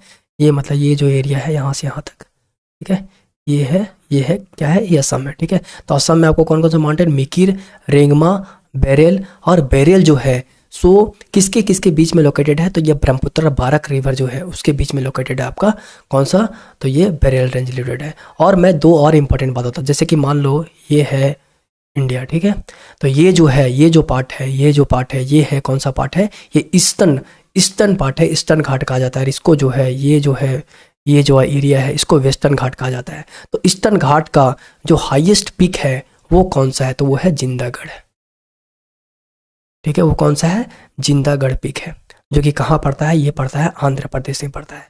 अगर मैं आपसे पूछूं कि जो वेस्टर्न घाट है उसका हाईएस्ट पिक क्या है? तो वेस्टर्न घाट का हाईएस्ट पिक क्या है? अन्नामुड़ी है। क्या है? अन्नामुड़ी है, ये हाईएस्ट पिक है। और अन्नामुड़ी कहाँ पे रिलेटेड है? ये कहाँ पे इससे रिलेटेड है? ये केरला में है, ठीक है। ये ध्यान रखना है कि जो ईस्टर्न घाट है उसका जिंदागढ़ है, और जिंदागढ़ा है, जिंदागढ़ा जो है सो कहाँ पे है? ये आंध्र प्रदेश में है। और जो ये वेस्टर्न घाट है, वेस्टर्न घाट का जो हाईएस्ट पीक है वो कौन सा है? तो वो है आपका अन्नामुड़ी, जो कि केरला में है। इतनी बातें ध्यान में रखना है आपको माउंटेन के बारे में, ठीक है। तो मतलब उम्मीद करते हैं कि आपको यह सेशन अच्छा लग रहा होगा। देखो आप पे निर्भर करता है कि आप कितना इंटरेस्ट ले रहे हो पढ़ने पे। इतना मैं अरेंज करता हूँ चीज़ों को, सब चीज़ मैं एक पास अरेंज करता हूँ, आपके लिए करता हूँ, ताकि आपको इधर उधर ना भटकना पड़े, एक ही पास आपको सब कुछ मिल जाए और प्रिपरेशन अच्छा हो जाए। क्योंकि सबसे बेस्ट तरीका है अच्छा स्कोर करने का कि आप PYQ का एनालिसिस करो, ठीक है। नेक्स्ट क्वेश्चन की ओर आप मूव करते हैं। तो क्वेश्चन ये है कि when was the Secretary of State for India made responsible for the government of British India by bringing about change in the home government। देखो सवाल क्या कहता है? सवाल ये कहता है कि जो इंडिया का सेक्रेटरी ऑफ स्टेट था उसको कब रिस्पॉन्सिबल बनाया गया गवर्नमेंट ऑफ ब्रिटिश इंडिया के लिए होम गवर्नमेंट में चेंज ला करके? तो ये बनाया गया था 1858 में। कब बनाया गया था? 1858 में। ये बात आपको ध्यान में रखना है। और 1858 में क्या हुआ था तो मैं वो आपको बताता हूँ कि 1858 में क्या हुआ। देखो सबसे पहले क्या होता है कि जब जो रिवोल्ट चल रहा था, रिवोल्ट ऑफ 1857, ठीक है, और जब ये रिवोल्ट जो था उसको ब्रिटिश सर ने दबा दिया था, कुचल दिया था रिवोल्ट को। उसके बाद जो ब्रिटिश क्राउन थी वो ये जानने की कोशिश की आखिर इतना बड़ा रिवोल्ट हुआ क्या, और उसके बाद उन्होंने एक एक्ट को पारित किया जिसका नाम था गवर्नमेंट ऑफ इंडिया एक्ट 1858, ठीक है। क्या नाम था? गवर्नमेंट ऑफ इंडिया एक्ट 1858 था, ये नाम था। ये एक्ट को ब्रिटिश पार्लियामेंट में प्रस्तुत किया जाता है। और ये एक्ट को कब प्रस्तुत किया गया था? तो अगस्त 1858 में इसको प्रस्तुत किया गया था। और ये एक्ट 1858 अगस्त 1858 में ही पास हो जाता है। लेकिन इसका इम्प्लीमेंट जो होता है सो कब किया जाता है? 1 नवंबर 1858 में इसको इम्प्लीमेंट किया जाता है। तो देखो, सबसे पहले government of India act British parliament में लाया जाता है, और गवर्नमेंट ऑफ इंडिया एक्ट है उसको an act of good governance of India भी कहा जाता है। ऐसे आपसे एग्जाम में पूछता है, अगर आपसे एग्जाम में पूछ ले कि जो गवर्नमेंट ऑफ इंडिया एक्ट 1858 है उसको और किस नाम से जाना जाता है, तो उसे an act of good governance of India भी कहा जाता है। ये भी बात आपको ध्यान में रखना है। उसके बाद ये एक्ट को इम्प्लीमेंट कब किया जाता है, तो 1 नवंबर 1858 में। ठीक है, क्या होता है कि जो ब्रिटिश क्राउन है वो एक पत्र भेजती है, उसमें सारा निखार आता है, और लॉर्ड कैनिंग जो है, उसमें जो लॉर्ड कैनिंग था, ठीक है, लॉर्ड कैनिंग इलाहाबाद दरबार में इसे पढ़ करके बताता है कि आखिर इस एक्ट में है क्या, क्योंकि लोगों में बहुत कन्फ्यूजन था कि पता नहीं किस तरह का एक्ट आया है, क्या होगा नहीं होगा। तो फिर जो लॉर्ड कैनिंग था, लॉर्ड कैनिंग जो थे वो इलाहाबाद दरबार में इसे पढ़ के बताते हैं कि इसमें क्या था। तो मैं आपको बताता हूँ इसमें क्या क्या प्रोविज़न थे, जिससे एग्जाम में क्वेश्चन पूछते हैं। तो देखो क्या क्या प्रोविज़न था वो मैं आपको बताता हूँ। 1858 का जो एक्ट था उसमें क्या क्या प्रोविज़न था। तो सबसे पहले जो ईस्ट इंडिया कंपनी है उसको लिक्विडेटेड कर दिया, निरस्त कर दिया जाता है। ठीक है, इसको निरस्त कर दिया जाता है, मतलब अब ये रूल नहीं करेगा। उसके बाद दूसरा क्या कहता है, जो डुअल गवर्नमेंट था, और डुअल गवर्नमेंट जो था, ये डुअल गवर्नमेंट कब इंट्रोड्यूस किया गया था, पिट्स इंडिया एक्ट 1784 के तहत इसको इंट्रोड्यूस किया गया था। इसको भी अब पूरी तरह से स्टॉप कर दिया जाता है, खत्म कर दिया जाता है, और एक नया बॉडी को इंट्रोड्यूस करता है, सेक्रेटरी ऑफ स्टेट। ठीक है, और जो सेक्रेटरी ऑफ स्टेट होगा सो कोई ना कोई कैबिनेट मिनिस्टर होगा ब्रिटिश पार्लियामेंट का। ठीक है, और जो डुअल गवर्नमेंट है वो क्या है, तो डुअल गवर्नमेंट में देखो इसमें क्या होता था, 2 बॉडी होता था। मैं आपको बताने की कोशिश करता हूँ। तो डुअल गवर्नमेंट में एक होता था आपका बोर्ड ऑफ कंट्रोल।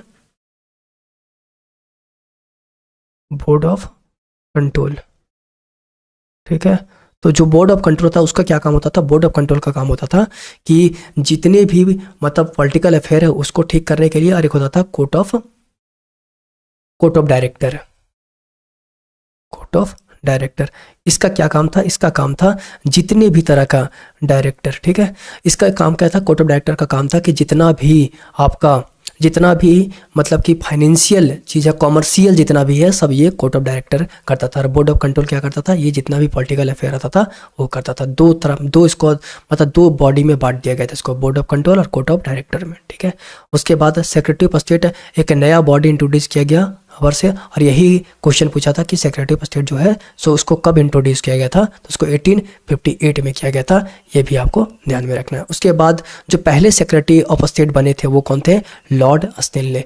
देखो ये सवाल पूछा हुआ है कि अगर आपसे कोई पूछे कि फर्स्ट सेक्रेटरी कौन थे, तो लॉर्ड स्टेनली थे। ये भी आपको ध्यान में रखना है। ठीक है, और एक नया पोजीशन को इंट्रोड्यूस किया जाता है, इसको बोलते हैं वायसराय। ठीक है, और ये वायसराय वही होगा, सेक्रेटरी ऑफ स्टेट जो है उसी का कोई एजेंट होगा ये।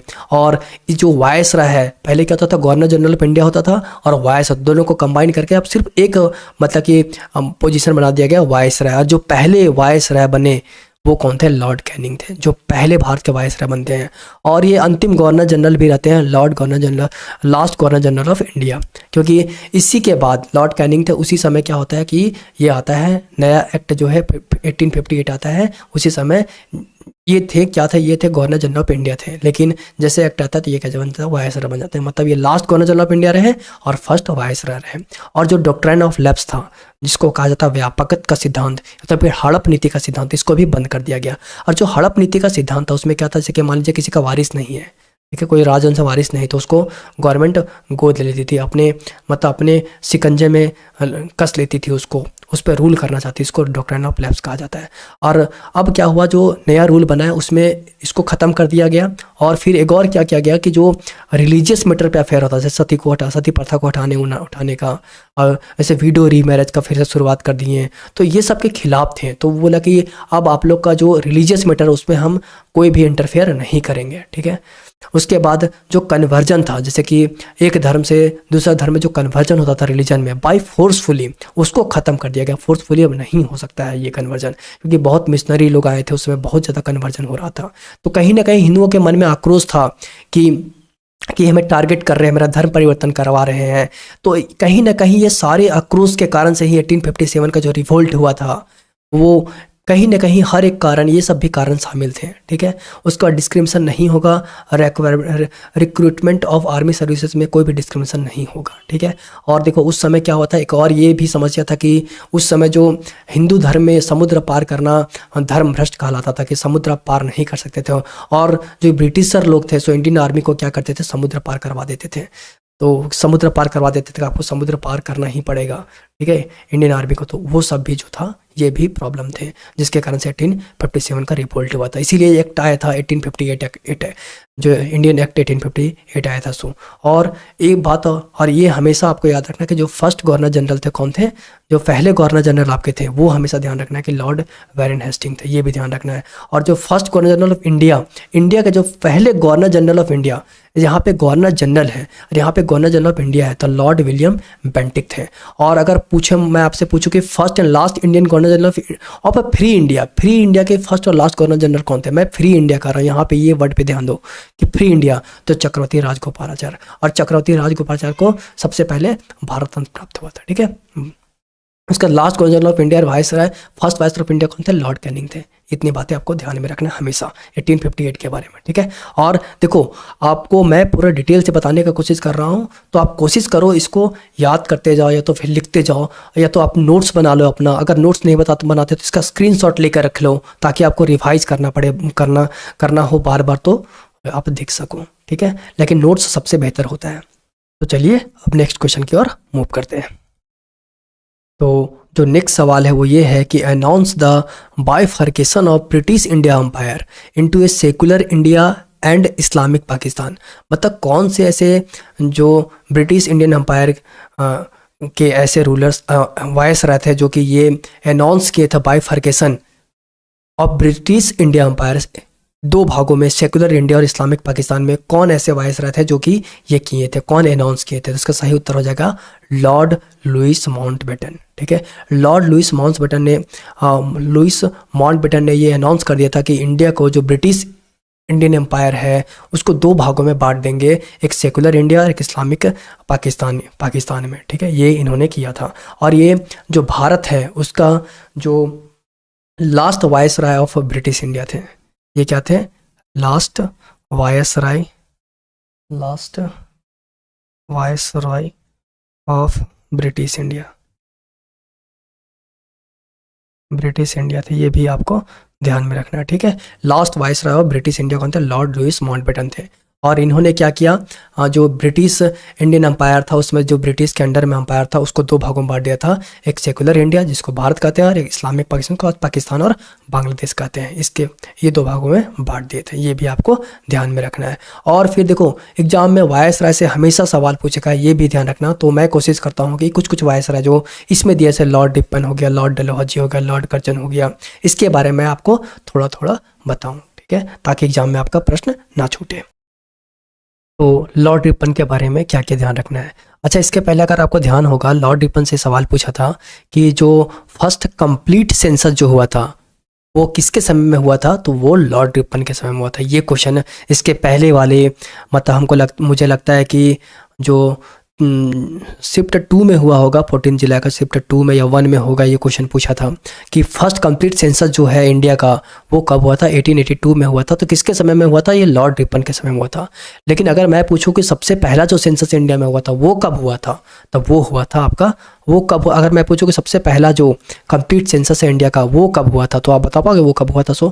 तो वो जो हुआ था वो आपका, वो हुआ था 1872 में हुआ था। और कौन करवाए थे, तो लॉर्ड मेयो ने करवाए थे,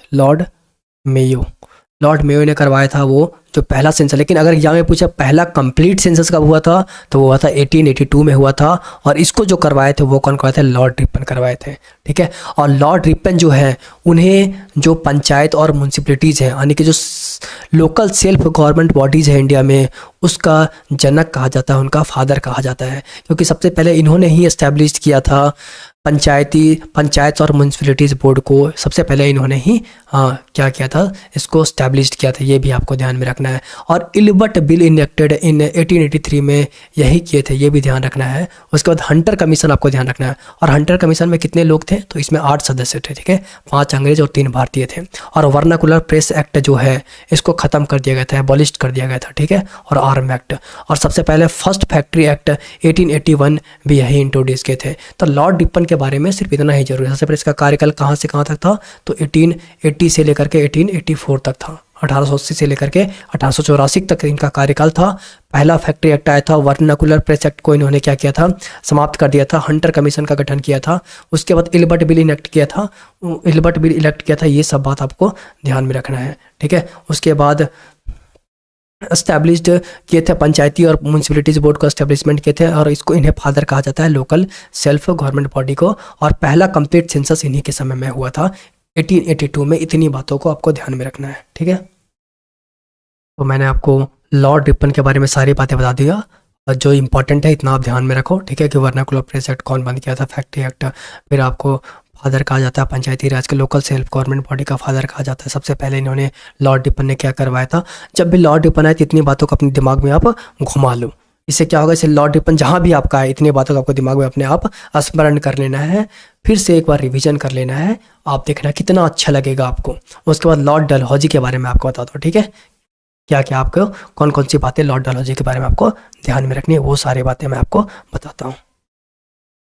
अब लॉर्ड डलहौजी के बारे में आपको बताता हूँ। देखो, लॉर्ड डलहौजी जो है इसका कार्यकाल कब है, 1848 से लेकर के 1856 तक है लॉर्ड डलहौजी का कार्यकाल, ठीक है।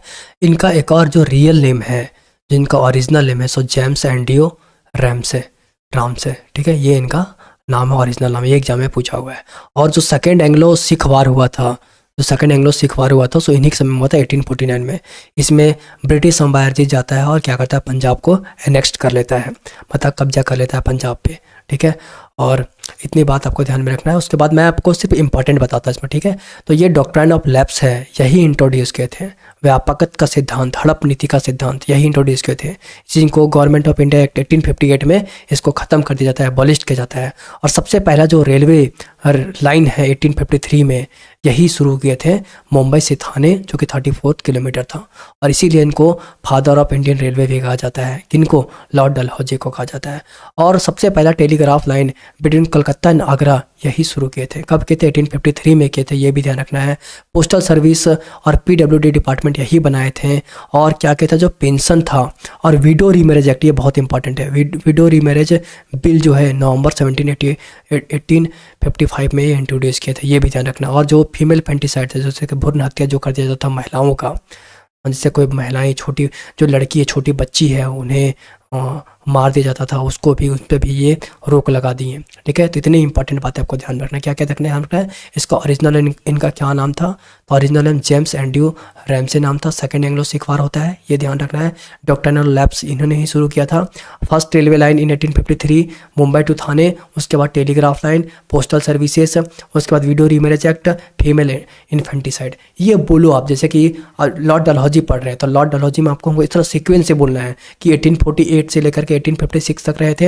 एंड्रयू रैमसे, इस तरह करके जो मैंने हाईलाइट किया वो आपको बोलना है, ठीक है। इतना आपको हमेशा रिवाइज करते रहना है किसके बारे में। जब भी लॉर्ड डलहौजी आएगा इतनी चीज़ों को आप फिर से रिवीजन कर लो, ठीक है। अब मैं आपको बताता हूँ दूसरे के बारे में। तो लॉर्ड कर्जन के बारे में आपको कौन कौन सी बातें ध्यान में रखनी है, मैं वो आपको बताने का प्रयास करता हूँ। तो सबसे पहले इनका जो कार्यकाल था सो 1899 से लेकर के 1905 तक था। और पुलिस कमीशन जो है सो 1902 में ये अपॉइंट किए थे, ये भी बात ध्यान में रखना है। उसके बाद यूनिवर्सिटी कमीशन जो है, ये यूनिवर्सिटी कमीशन जो है सो ये लॉर्ड कर्जन ही किए थे, ठीक है। और इतना ही नहीं, ये रेले कमीशन भी बनाए थे। और रेले कमीशन क्या था, 1902 में रेले कमीशन लाए थे, और जिसके तहत ये क्या करते थे, जो एजुकेशन सिस्टम है उसमें रिफॉर्म लाने के लिए किए थे। मतलब कि यहाँ का जो यूनिवर्सिटी है या कॉलेज है उसका अध्ययन करके उसमें और कैसे उसको बेहतर बनाया जा सके, उसके लिए इन्होंने रेले कमीशन लाया था, ठीक है। मतलब एजुकेशन से जहाँ आ जाएगा आप लॉर्ड कर्जन मार दीजिएगा, ठीक है। उसके बाद जो सेकेंड दिल्ली दरबार लगा था, ठीक है, वो किसके समय में लगा था, तो वो लगा था लॉर्ड कर्जन के समय में। और अभी तक 3 बार दिल्ली दरबार लग चुका है। एक लगा था आपका 1877 में, ठीक है। एक लगा था आपका 1903 में और एक आपका लगा था 1911 में, ठीक है। तो और जब 1870 में लगा था तो इस समय जो वायसराय थे वो कौन थे, तो वो थे Lord Lytton, LYTTON, Lord Lytton, ठीक है। और जब 1903 में लगता है तो लॉर्ड कर्जन थे, ये आपको पता है। और 1911 में जब लगा था तो उस समय कौन थे, तो आपको पता है उस समय कौन थे, तो उस समय आपका थे लॉर्ड हार्डिंग। कौन थे, लॉर्ड हार्डिंग। इतनी बातें आपको ध्यान में रखने, अभी तक 3 बार लग चुका है ये, तो उस समय थे लॉर्ड हार्डिंग। दिल्ली दरबार 3 बार आयोजन हो चुका है, ये भी बात आप ध्यान में रखो, ठीक है। और उसके बाद जो इम्पोर्टेंट है, जो पार्टीशन हुआ था बंगाल का, वो इन्हीं के समय में हुआ था, ठीक है, लॉर्ड कर्जन के समय में हुआ था, ये बात भी आप ध्यान में रखो। और रेले कमीशन मैंने आपको बता ही दिया। उसके बाद आपको ध्यान रखना है कि जो अवनींद्रनाथ टैगोर जो थे, अवनींद्रनाथ टैगोर जो थे, सबसे पहले भारत माता का पेंटिंग बनाए थे ये, ठीक है। और ये भी आपको ध्यान में रखना है। अगर आपसे पूछे कि भारत माता का पेंटिंग किसने बनाया था सबसे पहले, तो अवनींद्रनाथ टैगोर ने बनाया था। और कब बनाया था, अगर मैं पूछूं कि कब बनाया था, तो ये बनाए थे 1905 में बनाए थे, ये भी बात आप ध्यान में रखोगे। उसके बाद मैं अगर आपसे पूछूं कि जो एग्रीकल्चर रिफॉर्म है, भाई ये बहुत अच्छे अच्छे रिफॉर्म लेकर आए थे, एग्रीकल्चर रिफॉर्म यही लेकर आए थे, ये भी ध्यान रखना है। तो इसके समय में और क्या क्या इंपॉर्टेंट हुआ था, तो पार्टीशन ऑफ बंगाल हुआ था, और फॉर्मेशन ऑफ भारतीय लोक सेवा मंडल हुआ था, और ये क्या चीज़ का स्टैब्लिशमेंट किया था, तो फेमाइन कमीशन, जैसा कालू काल पड़ता है उसको लेकर के ये कमीशन बनाए थे। तो इतनी चीज़ें इनके बारे में ध्यान में रखना है भाई। मतलब ये कॉलेज को भी अच्छा किए थे, जो यूनिवर्सिटी उसका भी हालात अच्छा किए थे, और एग्रीकल्चर रिफॉर्म भी लाए थे, तो ये बहुत अच्छे अच्छे भी काम किए थे, ठीक है। तो इतनी बातें आपको ध्यान में रखना है। अब मैं आपको नेक्स्ट क्वेश्चन की ओर ले चलता हूँ। मैंने आपको लॉर्ड कर्जन बताया, लॉर्ड लिप्टन बताया, तो ये सब आप ध्यान में रखो। एटलीस्ट जब देखो, अगर मैं आपको बता रहा हूँ तो क्या होगा इससे कि अगर एक बार आप ध्यान में आपका आ गया तो कहीं ना कहीं लॉर्ड कर्जन आपको ऑप्शन में मिलेगा। तो लॉर्ड कर्जन के बारे में आपको सारी जानकारियाँ पता है, तो आप क्या करोगे, लॉर्ड कर्जन को आप एलिमिनेट कर दोगे कि नहीं मैंने पढ़ा है, ये तो जो पूछा, कोई सवाल पूछा हुआ है उसमें तो ये चीज़ है नहीं, मैं पढ़ा था, तो आप एलिमिनेट कर दोगे उसको, ठीक है। तो एलिमिनेशन आपका बढ़ेगा। ऑप्शन का अगर आप एनालिसिस करते हो तो उससे आपका जो एलिमिनेशन का अप्रोच है, ठीक है, वो आपका बढ़ेगा, ठीक है। चलिए नेक्स्ट क्वेश्चन की ओर अब हम मूव करते हैं। तो जो नेक्स्ट सवाल है वो ये है कि which of the following cells are found in the liver of mammals. जो मेमल्स होते हैं, जो स्तनधारी होते हैं, उनमें कौन सा सेल पाया जाता है, उसमें कूफर सेल पाया जाता है। उसके लीवर में कौन सा सेल पाया जाता है, कूफर सेल पाया जाता है। और कूफर सेल का क्या काम है, तो कूफर सेल का काम ये है कि जो ब्लड में, मतलब जो इसका काम ये होता है कि रक्त द्वारा आने वाले अनचाहे जीवों, जैसे बैक्टीरिया को नष्ट करता है। जैसे कि ब्लड द्वारा जो बॉडी में अनवांटेड बैक्टीरिया आ जाते हैं उसको क्या करता है, ये नष्ट करता है। और कूफर सेल कहाँ पाया जाता है, लीवर में पाया जाता है, ठीक है। और लीवर जो सबसे बड़ा, जो लीवर है ये सबसे बड़ा ग्लैंड है, सबसे बड़ा ग्रंथि होता है, ये ह्यूमन बॉडी में सबसे बड़ा ग्रंथि होता है, यही लीवर होता है, ये भी आपको ध्यान में रखना है, ठीक है। अब चलिए नेक्स्ट क्वेश्चन की ओर मूव करते हैं। तो कूफर सेल क्या था, मैं आपको बता ही दिया। कूफर सेल क्या होता था कि ये अनवांटेड जो बैक्टीरिया है जो ब्लड के माध्यम से आते हैं लीवर में, उसको ये क्या करता है, डिस्ट्रॉय करता है, खत्म कर देता है, उसको नष्ट कर देता है। नेक्स्ट क्वेश्चन देखते हैं। उसके बाद जो नेक्स्ट सवाल है वो ये है कि who among the following player is associated with javelin throw. Javelin throw से कौन एसोसिएटेड था, तो सब जानता है, ये है नीरज चोपड़ा, ठीक है। और जो अगर 2023 में डायमंड लीग हुआ था, 2023 में जो डायमंड लीग हुआ था, डायमंड लीग जो हुआ था उसमें नीरज चोपड़ा जो है सो सिल्वर मेडल लेकर आए हैं। इसमें कौन सा मेडल लाए, सिल्वर मेडल लेकर आए थे। और इसमें 83.30 मीटर तक ये फेंक पाए थे, 83.80 मीटर तक के जैवलिन थ्रो कर पाए थे, ठीक है। ये भी ध्यान आपको रखने हैं, ओके। अब नेक्स्ट क्वेश्चन की ओर मूव करते हैं। तो जो नेक्स्ट सवाल है वो ये है कि first Paralympic games where held in which year. कौन सा साल में जो पहला पैरालंपिक गेम हुआ था वो कब हुआ था, तो वो 1960 में हुआ था। और ये कहाँ पे हुआ था, तो ये रोम में हुआ था। और मैं बोलूँ कि रोम किसका कैपिटल है, तो इसका सही है इटली। इटली का कैपिटल आपका है रोम, ये भी आपको ध्यान में रखना है। 1960 में सबसे पहला पैरालंपिक गेम हुआ था, ये भी आप ध्यान में रखोगे। तो जो नेक्स्ट सवाल है वो ये है कि फ्रॉम विच लैटिन वर्ड, कौन सा ऐसा लैटिन वर्ड है, S block element calcium derived जो एस ब्लॉक एलिमेंट कैल्शियम है वो ड्राइव्ड हुआ है कौन सा लैटिन वर्ड से, तो ये हुआ है कैलक्स से ड्राइव हुआ है, ये भी आपको ध्यान में रखना है, ठीक है। और मैं ये भी बताता हूँ आपको कि और कौन कौन से वर्ड आपको ध्यान रखना है जो कि लैटिन वर्ड से ड्राइव हुए हैं। जैसे सोडियम, सोडियम का जो लैटिन वर्ड है वो नेट्रियम, इसलिए सोडियम का जो हम लोग लिखते हैं सिंबल लिखते हैं, क्या लिखते हैं, Na लिखते हैं, ठीक है, ये ध्यान रखना है। उसके बाद अगर मैं बोलूँ कि जो पोटासियम है वो उसका लैटिन वर्ड क्या है, तो केलियम है। और सिल्वर का अर्जेंटेनम है, और गोल्ड का ऑरम है, उसका कॉपर का क्यूपरम है, और आयरन का फेरम है, और प्लम्बम है लीड का। ये बात आप ध्यान में रखना है, इतने लैटिन वर्ड है, ठीक है। क्या कि देखो आयरन होता है Fe होता है, इसका सिंबल आपको पता है, कॉपर का क्या होता है Cu होता है, गोल्ड का Au होता है, और सिल्वर का क्या होता है Ag होता है, सिल्वर का क्या होता है Ag होता है, ये भी ध्यान में रखना है। पोटासियम का क्या होता है K होता है, ये बातें आपको ध्यान में रखना है। अच्छा, जो अगर मैं आपको बोलूँ कि कितने ग्रुप होते हैं, जो मॉडर्न पीरियड टेबल है उसमें कितने ग्रुप हैं, तो ग्रुप 18 है। और पीरियड कितने हैं, ग्रुप कितने हैं, 18 है ग्रुप्स। और पीरियड मैं आपको पूछूँ कि कितना पीरियड्स है, पीरियड्स कितना है, तो ये है 7 है, ठीक है। और जो अगर मैं आपसे पूछूँ जो एस ब्लॉक एलिमेंट है वो कौन कौन से ग्रुप में आते हैं, तो ग्रुप 1 और 2 जो है सो एस ब्लॉक एलिमेंट में आते हैं। अगर मैं आपको बोलूँ कि जो डी है एंड एफ, डी और एफ जो है आपका, डी और एफ ब्लॉक जो है वो कौन कौन से ग्रुप शामिल हैं, तो इसमें 3 से लेकर के 12 तक जो है सो डी और एफ ब्लॉक एलिमेंट में शामिल है। और अगर मैं पूछूँ पी ब्लॉक एलिमेंट में कौन कौन से ग्रुप आ जाएंगे, तो पी ब्लॉक एलिमेंट में आपका आ जाएगा 13 से लेकर के 18 तक, 13 से लेकर के 18 तक आ जाएगा, ये भी आपको ध्यान में रखना है, ठीक है। इतनी बातें आपको ध्यान में रखनी है, आपका काम हो जाएगा, ओके। अब मैं नेक्स्ट क्वेश्चन की ओर मूव करता हूँ। तो जो नेक्स्ट सवाल है वो ये है आपका, who among the following was the chief guest at 74th Republic day celebration. देखो ये सब इंपॉर्टेंट क्वेश्चन है। जो 74th रिपब्लिक डे सेलिब्रेशन था उसमें जो चीफ गेस्ट था वो कौन थे, तो मैं 74 बोल रहा हूँ, ये ध्यान दो आप, 74 मैं बोल रहा हूँ, ठीक है, ना कि 75th बोल रहा हूँ। तो 74th में कौन थे, तो अब्दुल फतेह अल सीसी, ये पिक्चर जो आप देख रहे हैं 74 में ये थे। और ये कहाँ के हैं, तो ये हैं आपका इजिप्ट के हैं, कहाँ के, इजिप्ट के हैं, इजिप्ट के हैं। और ये जो पिक्चर देख रहे हैं ये किन का पिक्चर है, आप इन्हें पहचानते हो, तो ये जो पिक्चर है वो किन का है, इमैनुअल मैक्रोन का, इमैनुअल मैक्रोन का, मैक्रोन का, इमैनुअल मैक्रोन का ये पिक्चर है।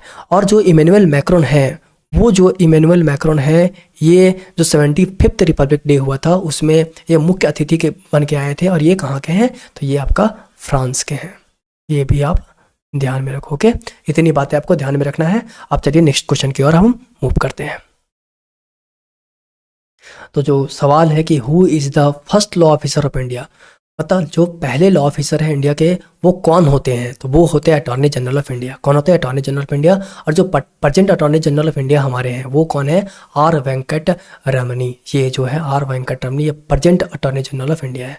और अटॉर्नी जनरल ऑफ इंडिया के बारे में आपको मैं कुछ और बातें बताता हूँ। तो देखिए इसमें क्या क्या, सबसे पहले ये क्या है, कॉन्स्टिट्यूशनल बॉडी सबसे पहले ये रखना है। और कौन सा आर्टिकल में जिक्र मिलता है अटॉर्नी जनरल ऑफ इंडिया का, तो आर्टिकल 76 में इसका जिक्र मिलता है। इसको अपॉइंट कौन करता है, प्रेसिडेंट अपॉइंट करते हैं। और ये कोई भी सेशन पार्लियामेंट का, कोई भी सेशन को ये अटेंड कर सकते हैं, ये भी आपको ध्यान में रखना है। और कोई भी अटेंड एनी कोर्ट, कोई भी कोर्ट अटेंड कर सकते हैं। इसका एलिजिबिलिटी क्या होता है, तो इन्हें सुप्रीम कोर्ट का रिटायर्ड जज होना चाहिए, ये भी ध्यान रखना। और जो पहले अटॉर्नी जनरल थे वो कौन थे, तो वो थे आपका MC सेतलवाड़ से। कौन थे, MC सेतलवाड़ थे। और जो प्रेजेंट मैंने आपको बताया दिया, प्रेजेंट AG ऑफ इंडिया, ये वेंकट रमनी हो जाएंगे, ये KK वेणुगोपाल इसके पहले थे। तो अभी है कौन, अभी आपका है, अभी जो मैंने आपको ऊपर पिक्चर दिखाया था अभी है R वेंकट रमनी है, ये है R वेंकट रमनी, ये है अभी present attorney general of India, ठीक है। तो दोस्तों उम्मीद करते हैं कि आपको यह लेसन, जो इस सेशन है, अच्छा लगा होगा। और अपना फीडबैक दीजिए दोस्तों। और मैं वक्त ज़रूर लेता हूँ, लेकिन मैं आपको वो सारी बातें बताने का प्रयास करता हूँ जो आपके लिए इम्पॉर्टेंट है। तो ये ध्यान में रख करके मैं ये सीरीज को शुरुआत किया था, और मैं यही सोच करके आगे भी पढ़ाऊँगा, क्योंकि जो पढ़ने वाले छात्र हैं उनको ये मतलब है कि उनको ज़्यादा से ज़्यादा कवर होना चाहिए। एक ही पास सारा कवर हो जाए PYQ, तो उनके लिए आसान हो जाता है तैयारी करना। तो दोस्तों स्वागत आप, तो दोस्तों उम्मीद करते हैं आपको ये सेशन अच्छा लगा होगा। धन्यवाद दोस्तों।